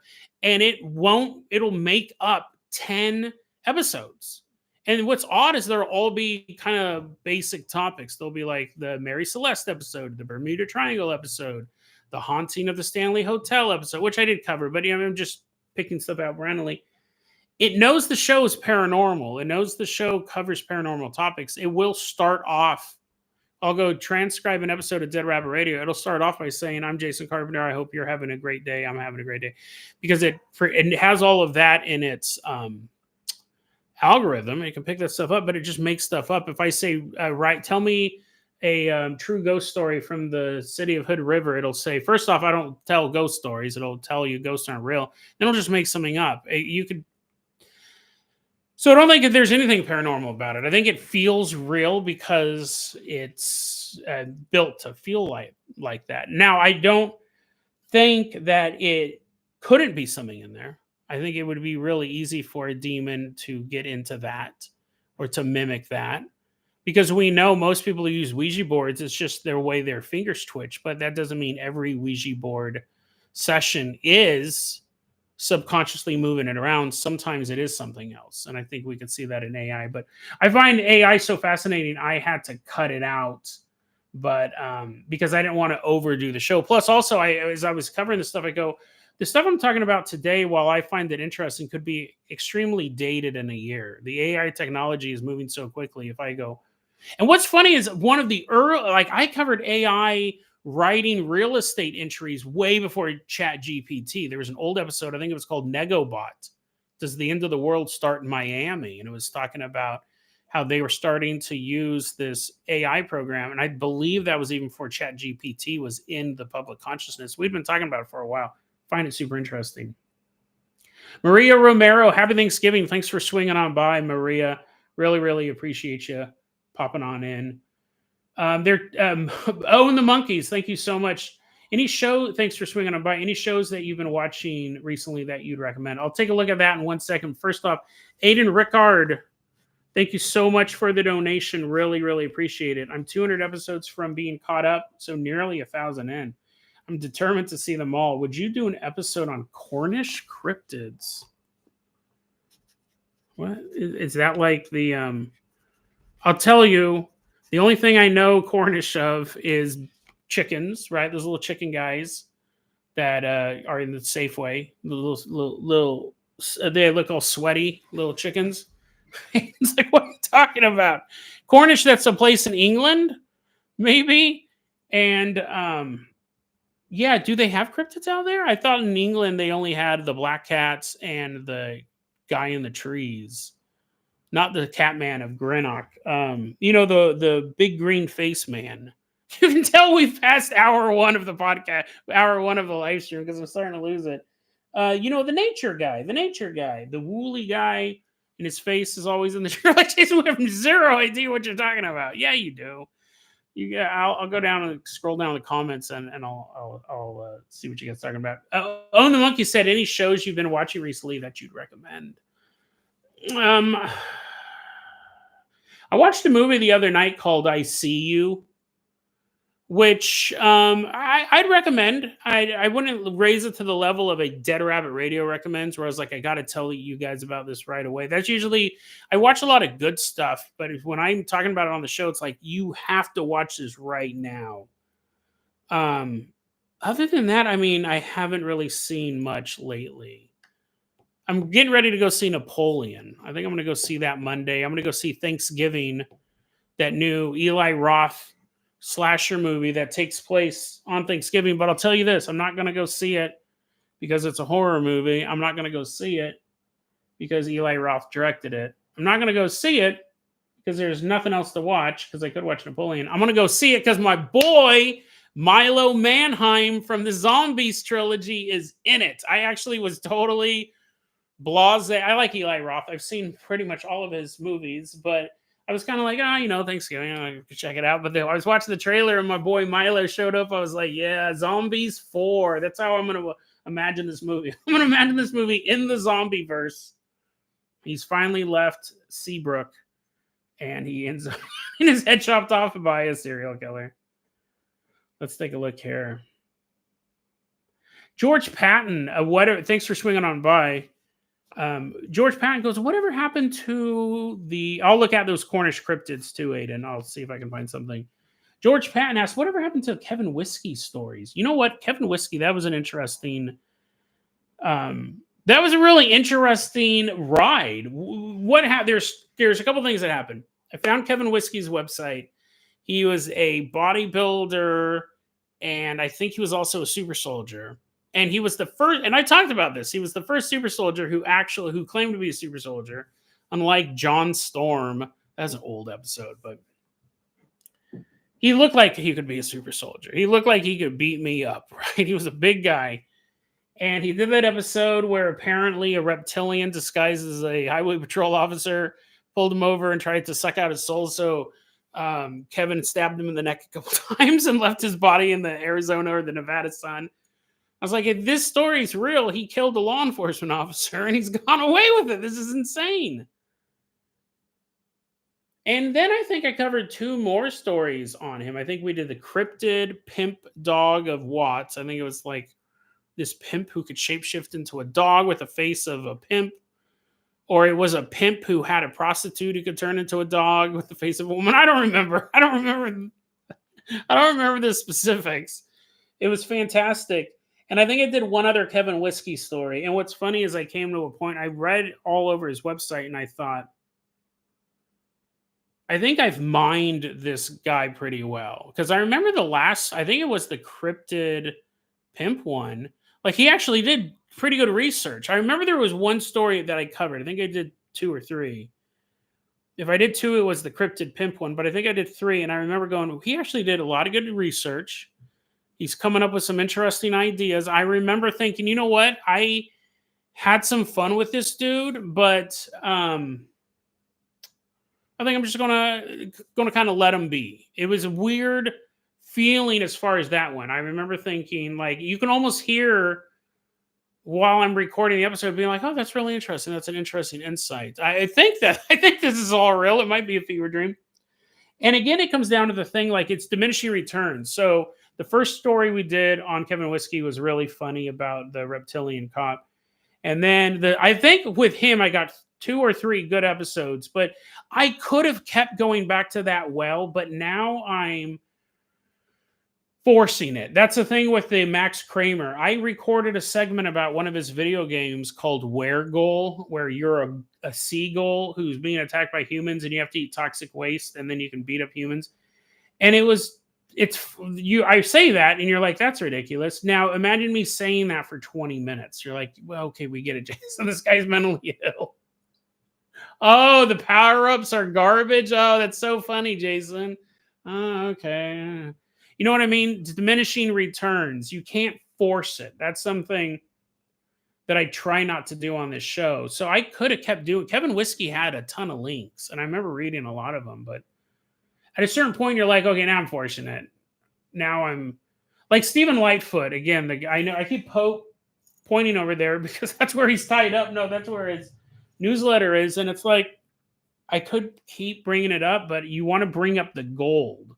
And sometimes you're bringing up silver, but you don't want to cover it so much that you've mined it too much. Now you're just bringing up copper just for content popping out.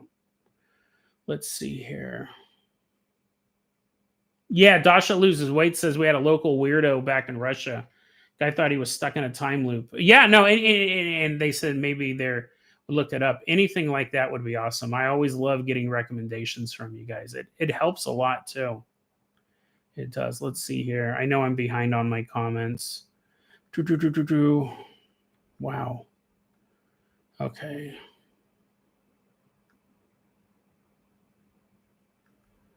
Cornish cryptids, as in Cornwall. Oh, Cornish. I knew that. No, I'm just sure I didn't know that. Interesting rabbit hole knockers are particularly intriguing to me. I'll take a look into that. Again, it's funny the international feeling we've got with all of this stuff. Boy Hush says, love your work and thank you for your hard work. Are you familiar with the absolutely gross theory that's been floating around on 4chan about the worm pill? I have. That's one of the apparent. I mean, in brief, it's basically the idea that I'm trying to think of how I can definitely say this without the YouTube live stream being shut down. The idea is that most of the world, especially the West, is infested with this intestinal parasite, and it controls you. Which we do see stuff like that with that. I don't know how to pronounce it, but it never stopped me before. Toxoplasmosis or whatever, the stuff that comes out of cat feces that can cause schizophrenia in humans. I mean, that's been documented. We know that the idea that can work. That's where the crazy cat lady comes from as well. That there's an intestinal virus that we have, and it changes the way you think, changes the way you behave. And the best way to cure, I'm not saying this, by the way. I'm not saying this for all of the health censors on the podcast platforms or YouTube. The best way to get rid of this intestinal parasite is to use ivermectin. And that is why when COVID was going on and people were starting to use that medicine to self-medicate, the media was like, don't do that. Oh my God, don't do that. You're going to die. And they were running stories about people dying from this and how dumb you'd have to be to do it. Because what happened was people were taking this medicine and all of a sudden they were becoming completely different people. And it was the idea that they were fleshing out this intestinal parasite. It's an interesting, I don't believe it, but it is an interesting conspiracy theory. I understand why it popped up. I think it's being astroturfed, though. I think there's the people who are pushing it for a reason. I don't think it's very organic, no pun intended, because of the worms in your intestines are. But I think I've given you a real kind of just overview of it. There's more specifics to it, but yeah, I mean, as far as someone who reads conspiracy theory content, it's an interesting one for sure, and you can see comparisons with stuff like toxoplasmosis. But yeah, that's been popping around for a while. Denzo popping in. Thank you so much. Real Raw News. Yeah, someone else mentioned Real Raw News as well up here. Yeah, Real Raw News, again, like I'll check it from time to time. And I gotta find the right things. I could do a whole podcast that is just their stuff, but it wouldn't be gold or silver. Like, I'm not gonna say every episode of Dead Rabbit Radio is perfect, because that's definitely not true. But I try to get good content. And Real Raw News has a lot of it, but sometimes it's just lists of people hanging. It's just lists of all the public people who've been hung in the past month. I was like, that's not interesting. I mean, it would be if it was real. It would be immensely interesting if it was real. Let's see here. Looking through the comments. People are still talking about clown girls.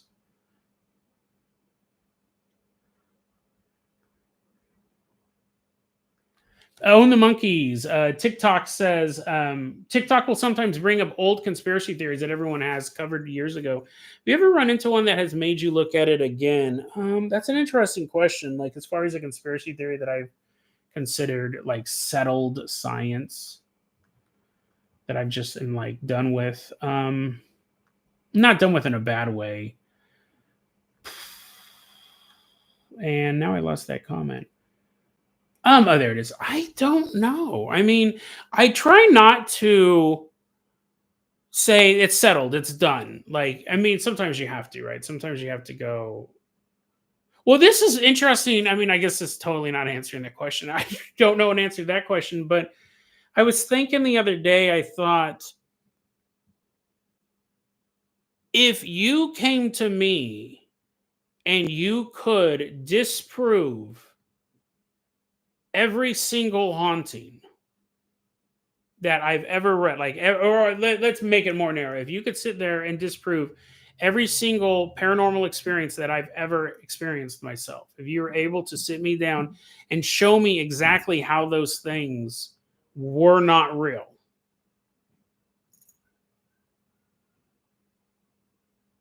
I would go, okay, none of those are real. However, that doesn't make me not believe in the paranormal.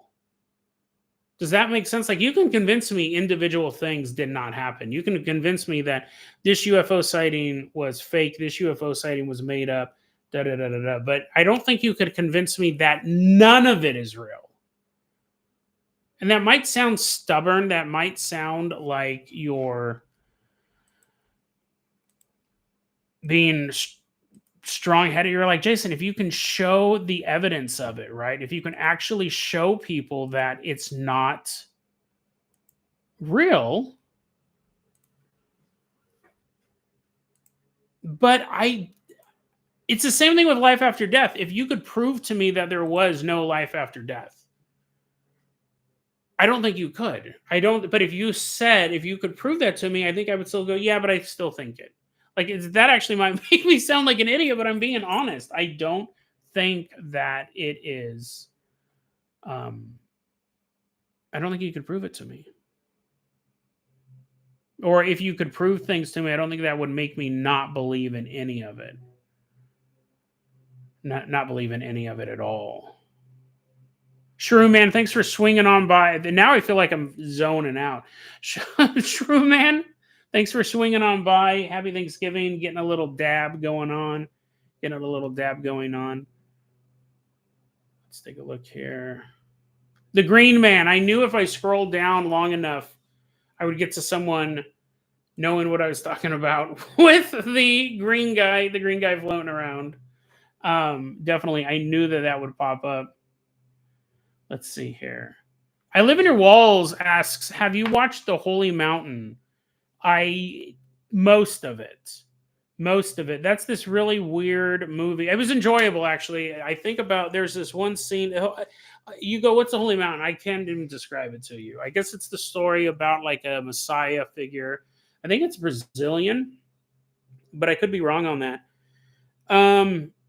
And it's about this Messiah figure, or not. I mean, there was one of those movies that I didn't finish, not because I didn't like it. I was watching it, and then someone came over, and I go, I'll watch it later. And I've just never watched the last half hour. But there was a scene where this Messiah character goes to a toy factory or a television station or something like that. And the person there was a general in charge, and they go, we have to have a lead up to any war that we're in. So before we know full well 10, 15 years before we're actually going to invade another country or there's going to be an armed conflict.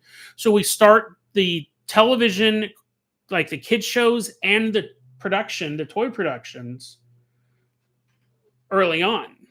Like, we know in 15 years we're going to invade this neighboring state. So we're going to start having television shows kind of making fun of them. We're going to start having characters that look like they're military in the cartoons as the bad guys. We're going to start producing military toys for these young boys to play with. So by the time we're actually ready to invade them, we've mechanized and militarized an entire generation. Well, that's pretty interesting. That's a really, and I'm sure, see, again, that's conspiracy theory. I'm sure stuff like that could happen. I think you could look at the geopolitical landscape and say, we're going to have to invade this Southeast Asian country in 15 to 20 years. I'm sure that they've plotted that stuff out. If they do this and there's a very high likelihood that we'll be engaged in a conflict in the Middle East in such and such a time. So you could start the propaganda super early instead of trying to just swing the entire culture over really, really late in the game. That's really the most thing I remember about the Holy Mountain. And the directing was really imaginative. I think it was from the guy who was supposed to do Dune originally, like way back in the day. But I could be wrong on that. But I have seen the first 75% of Holy Mountain. Let's see here.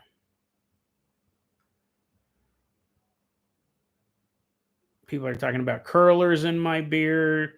People are talking about new news again. I didn't know new news was such a big thing. Quinn, thanks for swinging on by. Again, it's one of those things like I can do the one. Yeah, Jordorowski, an idea guy said the name of that guy. That's how close I'm finally at the end of my comments here. Sorry if I missed some. Modius, go ahead. And I think Modius put in their real name way to pronounce their name, and I'm still messing it up. I thought Modius and yeah, no, I think they're the same person. Anyways, Modius, thank you so much for swinging on by, and have a great one. You're going to go break a personal record, do it. Don't get horribly hurt. I saw that thing on Fitboard recently about that guy who was asking about doing this such a horrible story. I hope it's fake. This guy was getting into weightlifting, and they were saying, well, for your bench press, you should start off like this, and for your bicep curl, you should start off for this. And they go, for squats, you should do body weight. And he's like, oh, okay.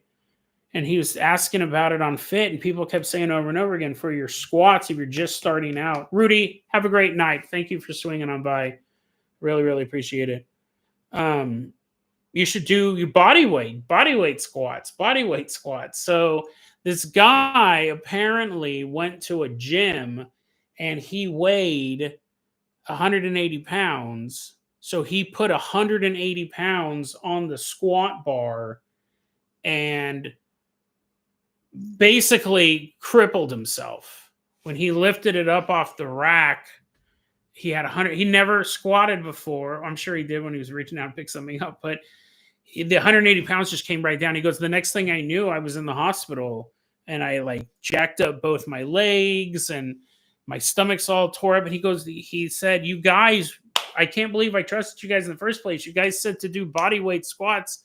I might be crippled for life. And people are responding, yes, if you're just starting off, do body weight.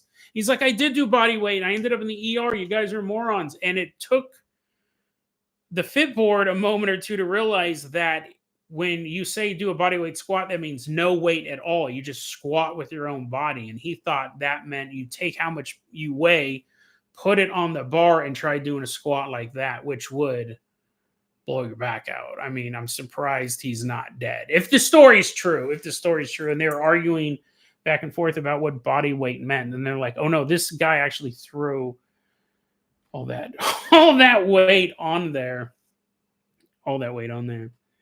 Why were we talking? Oh, we were talking about Modi's in the personal best. That's funny. Yeah, Mario Romero says a guy died doing something like that. 100%. You could see the pulling that up and then coming down, and my body. That would kill me, but I could.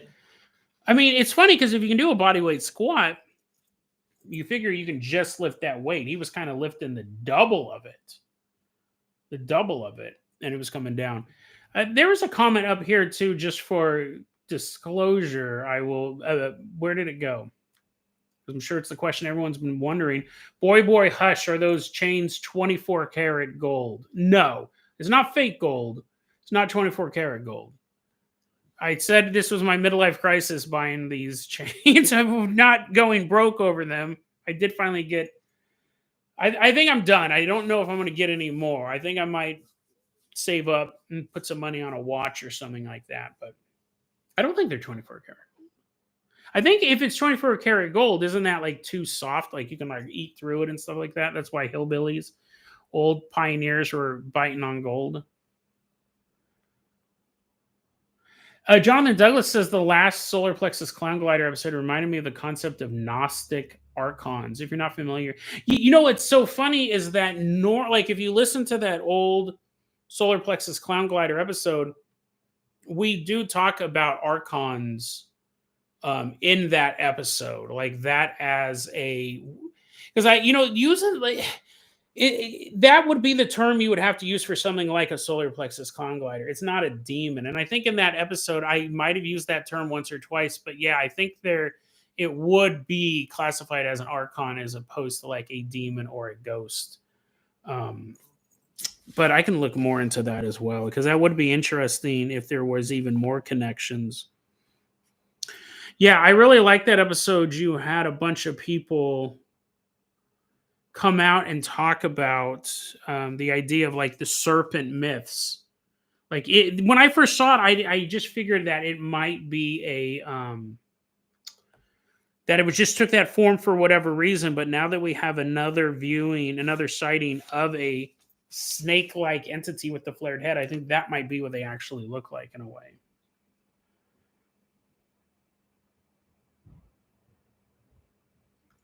Kelly, I'm glad you're able to swing on by. Kelly's out for the Thanksgiving. Really, really appreciate it.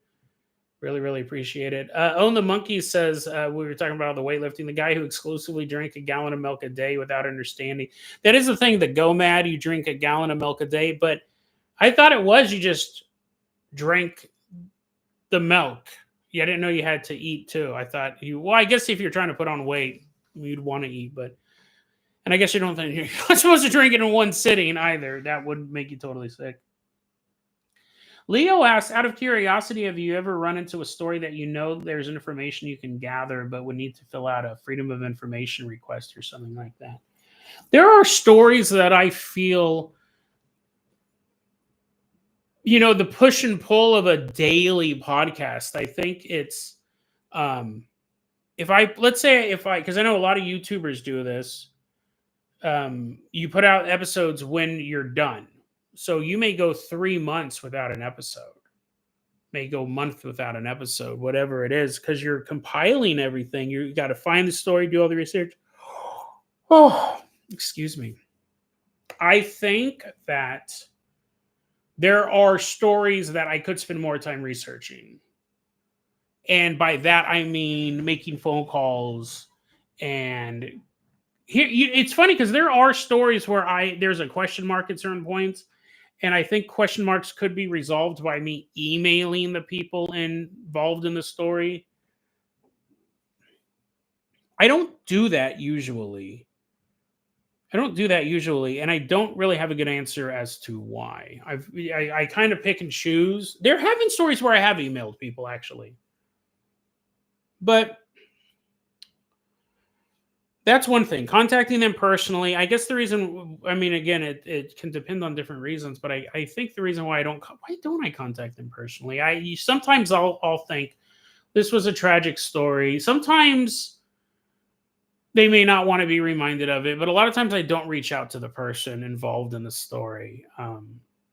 But as far as like government stuff, there are definitely news articles and things where I could go, I bet you if I could call this. Here's a perfect example. There was this story that I was like, I don't know if this is a LARP. It sounds totally, the woman was saying she was a police officer, and then like her partner died. And then ever since then, there's been like this woman following her around saying, you are me and I am you. And there's some government cover up. And she said that she was a member of the Poplar Police or something like that. And I looked it up. It was a legit town, a legit police station. And she took the post down, but I had saved it. I had archived it. And I remember thinking, this is one where I could like call the police station, because I tried looking to see if this cop was involved in anything. She mentioned this huge shootout that happened. And I thought I could call them. I could call this police department and try to get more information. But I didn't. And that one was very deliberate, because that one felt like either this woman was nuts and she had no connection to the police department, or this woman was talking about like corruption in the police department, which I don't want to call up a police department, start asking them questions. They look into it and then they're like, oh, and then this episode's about to run about some kook running around your police station. Oh, that's what I said in the episode. I go, if I was a defense lawyer in this town, I'd be chomping at the bit to get this information out because you could throw out every case she was involved in. So sometimes I think this is the thing. This is probably kind of the underlying thing. I try not to get involved in the story myself. That would be me kind of inserting my nose in the story and adjusting it. Maybe that's old journalism training to just let the story stand. But I think any story with like there have been times where I've tried to track more stuff down. As far as I know, I always go off on these long-winded. It's not even the question. As far as a Freedom of Information Act, I can't think of one specifically that I've been tempted to do that. But there are little stories from here where they'll. Here's the thing: like if there's a part of a story that I don't understand in the middle of the story, I'm not going to contact someone and go, "Hey, I read your story online. There's this one sentence here I don't understand." I just try not to get involved like that. But it does happen. As far as contacting the government, no, I can't think of a story that, but one may pop up. One may pop up, and definitely, I think true crime stories. It would be great if I had court transcripts and things like that. But now we're talking about a whole other different level of time commitment. Let's see here.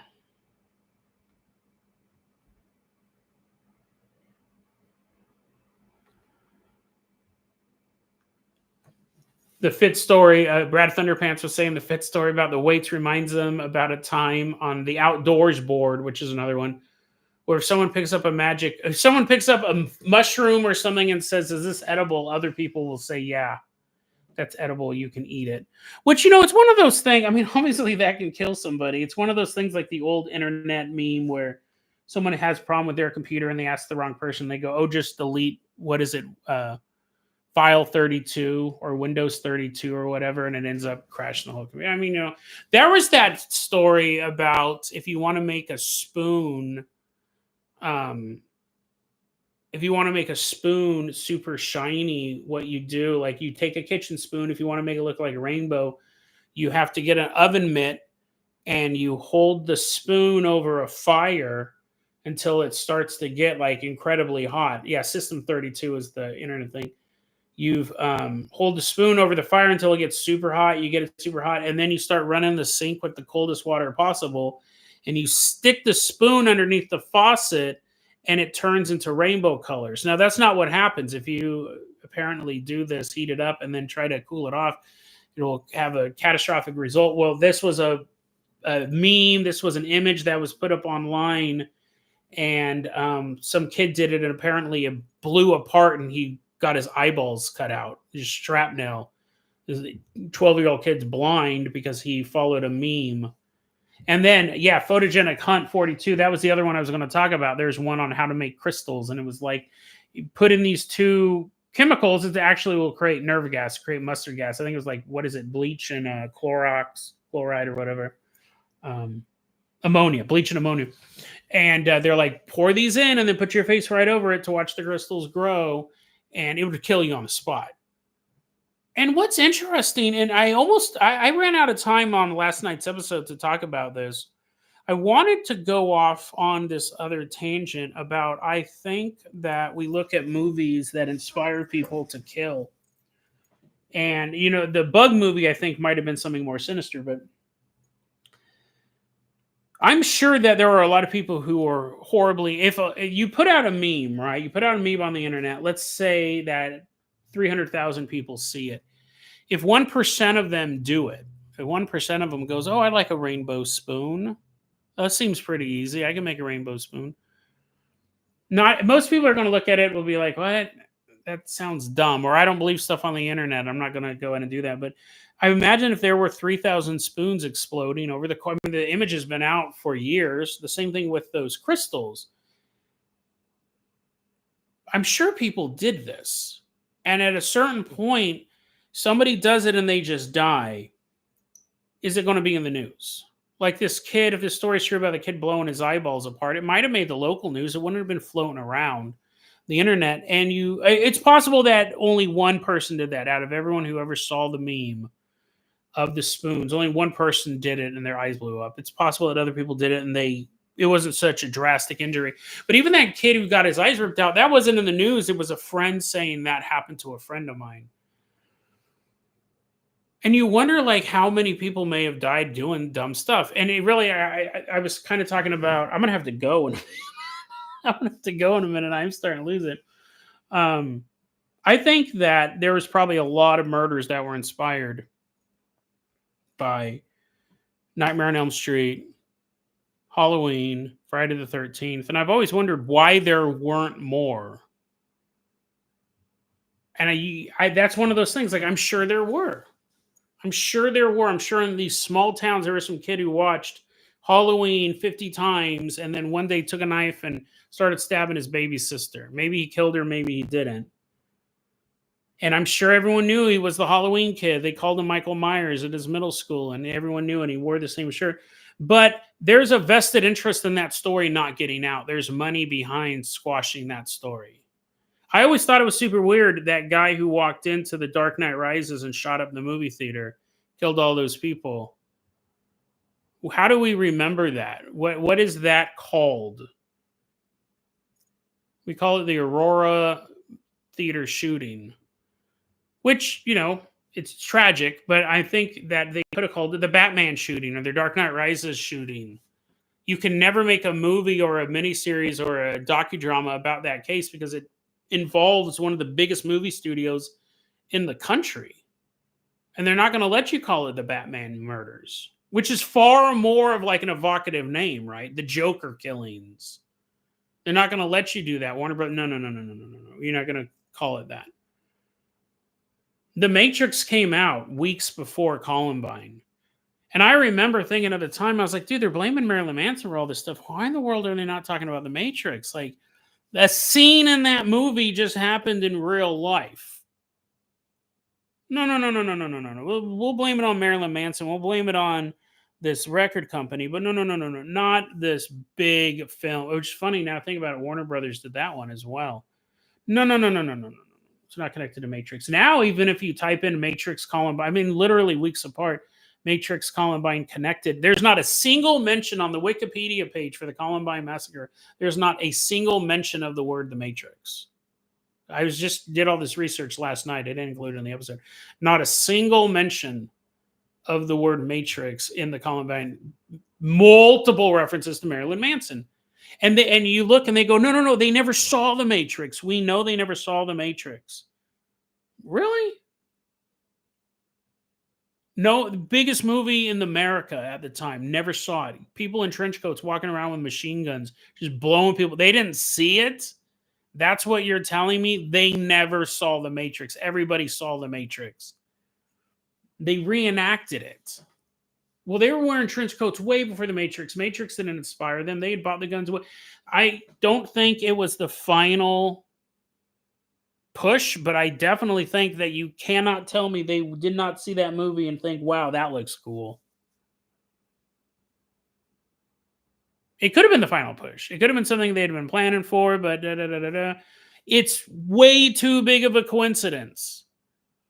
It's way too big of a coincidence. And I think there is a vested interest that if someone was always watching Chucky movies, like there's basically like one true crime associated with all those movies. There was the big, horrible torture case in Britain where they put the headphones on the girl and they played on repeat, "I'm Chucky, wanna play?" And then this heavy metal song would start, or this electro jungle song would start, whatever. It was called the Chucky torture room or whatever. You're going to usually find one murder that the guy was a huge fan of. Usually they'll say he's a huge fan of horror movies. You'll always see that. This guy was a huge fan of horror movies. Anyone did this. They're not specific unless it's some like indie movie that nobody talks about. We talked about Severance earlier. That was a movie that I saw about a group of vacation getaway or a team building exercise with all these people from like this corporation. They come out. And it's also where the elite are hunting people. In that movie, a guy gets tied to a tree and set on fire. Well, a couple of years later, there was a murder, I believe it was in Britain, where they tied a guy to a tree and set him on fire. And the person who did that loved the movie Severance. He loved that movie. And when watching that movie, apparently for the first time, he goes, "That looks so cool. That looks so cool." The scene where they're burnt because the guy's tied up to the tree and he can't move and he's burning alive. It's like you're just watching it. And he ended up doing that a couple years later. That murder is connected to that movie. That's a super indie movie. I liked it. I thought it was a good movie. It's tragic that someone died over it, but I think that you have more murders connected to these movies, but you don't want that. You want the money from it, but you don't want the bad press. You cannot tell me that those guys did not watch The Matrix. I think right there that is false. That's not true. They watched the Matrix. Oh God, I'm getting a headache now. They watched the Matrix. Oh no, it's the CIA. They're in my head. They watched the Matrix. Imagine if the nickname for a Columbine was the Matrix Murders. They're not going to do that.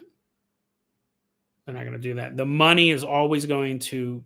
And I'm not saying that it's great to have catchy names for everything, but that's the way the media works. They come up with these catchy names and calling that the Joker killings or the Joker massacres.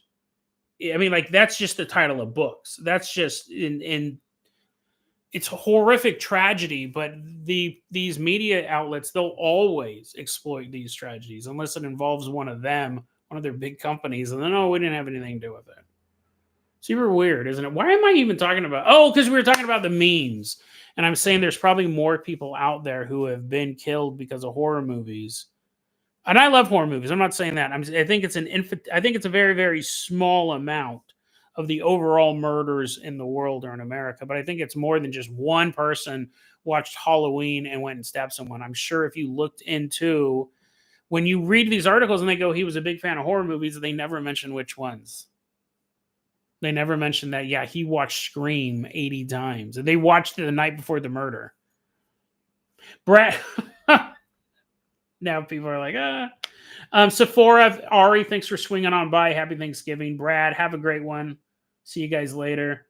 Photogenic, the Tide Pod thing, right? The Tide Pod, that was another thing Photogenic Hunt brought up about the Tide Pod. Tide Pod. Oh, and the Monkey says, I'd almost agree about my unhinged rant. He didn't use that word, but about the movies, he goes, well, what about video games? They don't get a pass when a mass shooting happens because they're not part of the media infrastructure. GTA makes more money than any movie ever made. And I think they almost make that much money a year. But it's a different group. Imagine like high school, right? You have your cliques and you'll have student body and then you have overlap with the jocks and with the like academic nerdy people, right? You'll kind of have this Venn diagram of that. The video game industry, even though they attend the same high school, they are the computer lab, right? The theater guys. They're kind of like a different group of people and they'll kind of intermingle with each other from time to time, but it's a different industry. It's the same thing. Like you can have a conspiracy that involves the auto industry, and then that may in an also way start to involve the e-bike industry or the motorcycle industry, but it probably doesn't affect the boating industry. If you started having collusion between road vehicles like wheeled vehicles, road maintenance and stuff like that, you start to see a conspiracy. Probably doesn't affect boats. Does that make sense? Jason, you've clearly become unhinged. You can have media empires.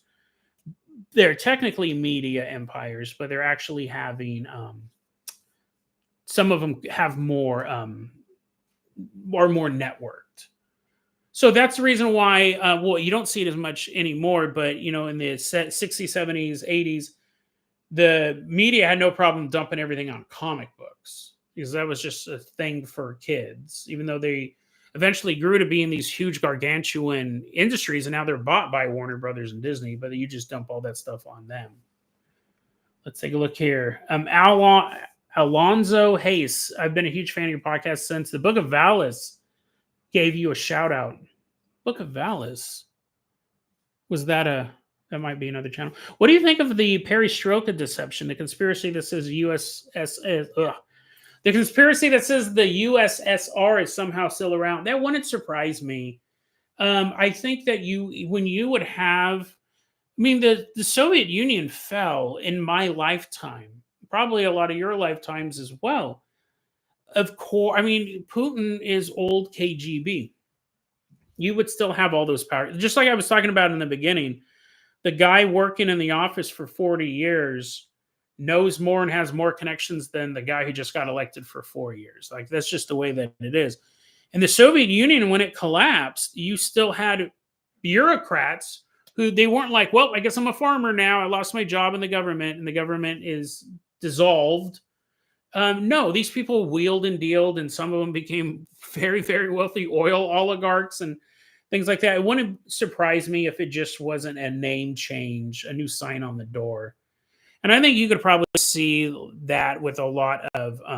This is where the whole idea of the Illuminati comes from, right? They go, well, the Illuminati stopped existing in the 17th century. Why are you even thinking about that? Well, because you go underground. The idea of the Fourth Reich in Germany, Operation Werewolf, where they said, well, we could have a guerrilla war with the Americans for the next 50 years, or we could just go underground and just pop back up at a certain time, not with guns, but with policies. You can even go back. I'm sure there is a conspiracy theory. Speaking with Philip K. Dick with Valis, that the Roman Empire never ended. It's just evolved. It's a new name. And you do have to wonder, like, what happened to all those riches, all those powerful people? I'm sure a lot of them got killed. Rome's getting sacked. It was pretty brutal, but I'm sure a lot of them also wheeled and dealed and got out of there. And they don't then go, well, I guess I'm a farmer now. No, you would continue to wield power in some way. I wouldn't be surprised if the USSR is still around. And you could take the identity of the USSR and even remove it from Russia. And they could go, let's just go to China. Let's just go to this other country and we'll keep all of the same beliefs, the same power structure. But the best place to run the world is from behind the throne. So if you did have a bunch of Russian, because all those people in charge were walking out with the money while everything else was burning down. And then any country in the world would have let them in. Take them in. Let's see here. Yeah.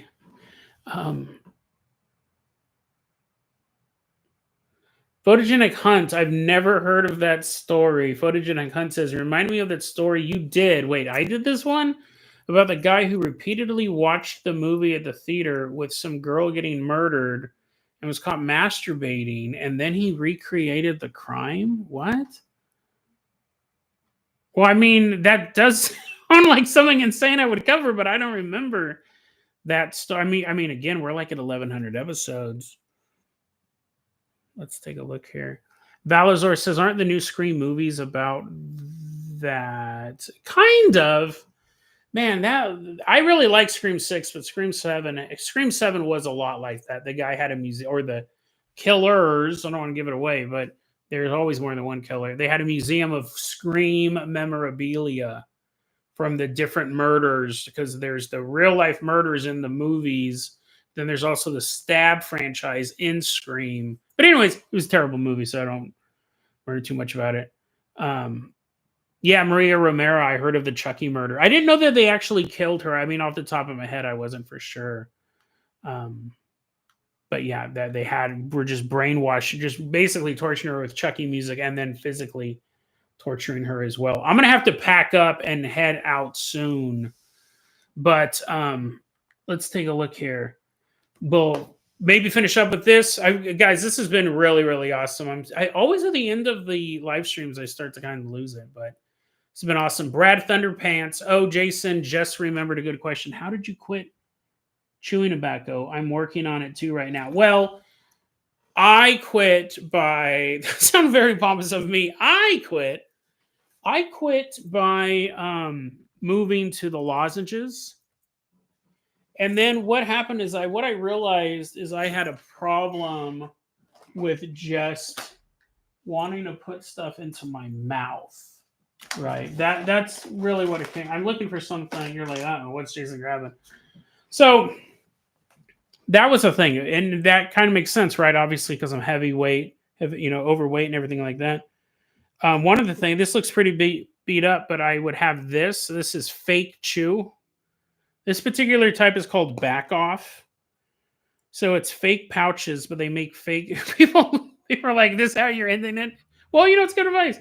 Like fake little pouches like this, right? That I buy this stuff off Amazon. Back off is pretty good. They have other ones that have caffeine in them and stuff like that, but I think that's one of the reasons why I got AFib was because I was chewing on those full of caffeine. But anyways, I've used these, and then nicotine lozenges help a lot as well because I need to keep putting stuff in my mouth. It's not, man, I feel like I look tired. Just putting stuff in my mouth, feeling the sensation of something up there. Some of these, back off has a little bit of it. They have cayenne pepper in them. So it actually burns your lip. You're like, Jason, if you're recording, take that stupid thing out of your mouth. Gives you a little bit of burn. But then also nicotine lozenges is a good thing. Chewing tobacco is actually harder to quit than cigarettes because you can keep it in there all day long. Like I would just put it at the top so I don't spit it out. See you later, cat cans. And so I would keep it in my mouth all day long as opposed to going outside smoking a cigarette for 15 minutes and then going back inside. It's harder to get taken care of. I know it looks funny, but just like anything, this is what I use. I'll use, and I haven't chewed tobacco in years. I still just have this thing about putting stuff in my mouth. Speaking of putting stuff in my mouth, I'm going to have to go to eat soon. Johnny, have a great one. And yeah, hopefully that gives you a little bit of help, Brad. And I really appreciate everybody coming out to the Thanksgiving live stream special. It's been a crazy one. Like usual, I start to lose it and drone on and on as the podcast goes on. My brain stops working, but I'm so glad you guys were able to come out. Really, really appreciate it. Have a happy Thanksgiving. We'll see you next week for brand new episodes. Everyone, have a great one. Bye, no context. See you later, Fabio. See you later, Kelly. Bye, Sephora. Ari. Why am I waving? That's so. What am I supposed to do with my hands? Just put them like this. Have a great one, guys.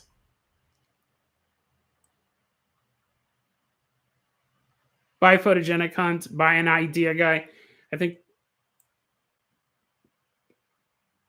Goodbye, Alasan Hayes. Goodbye, Master of Ellipses.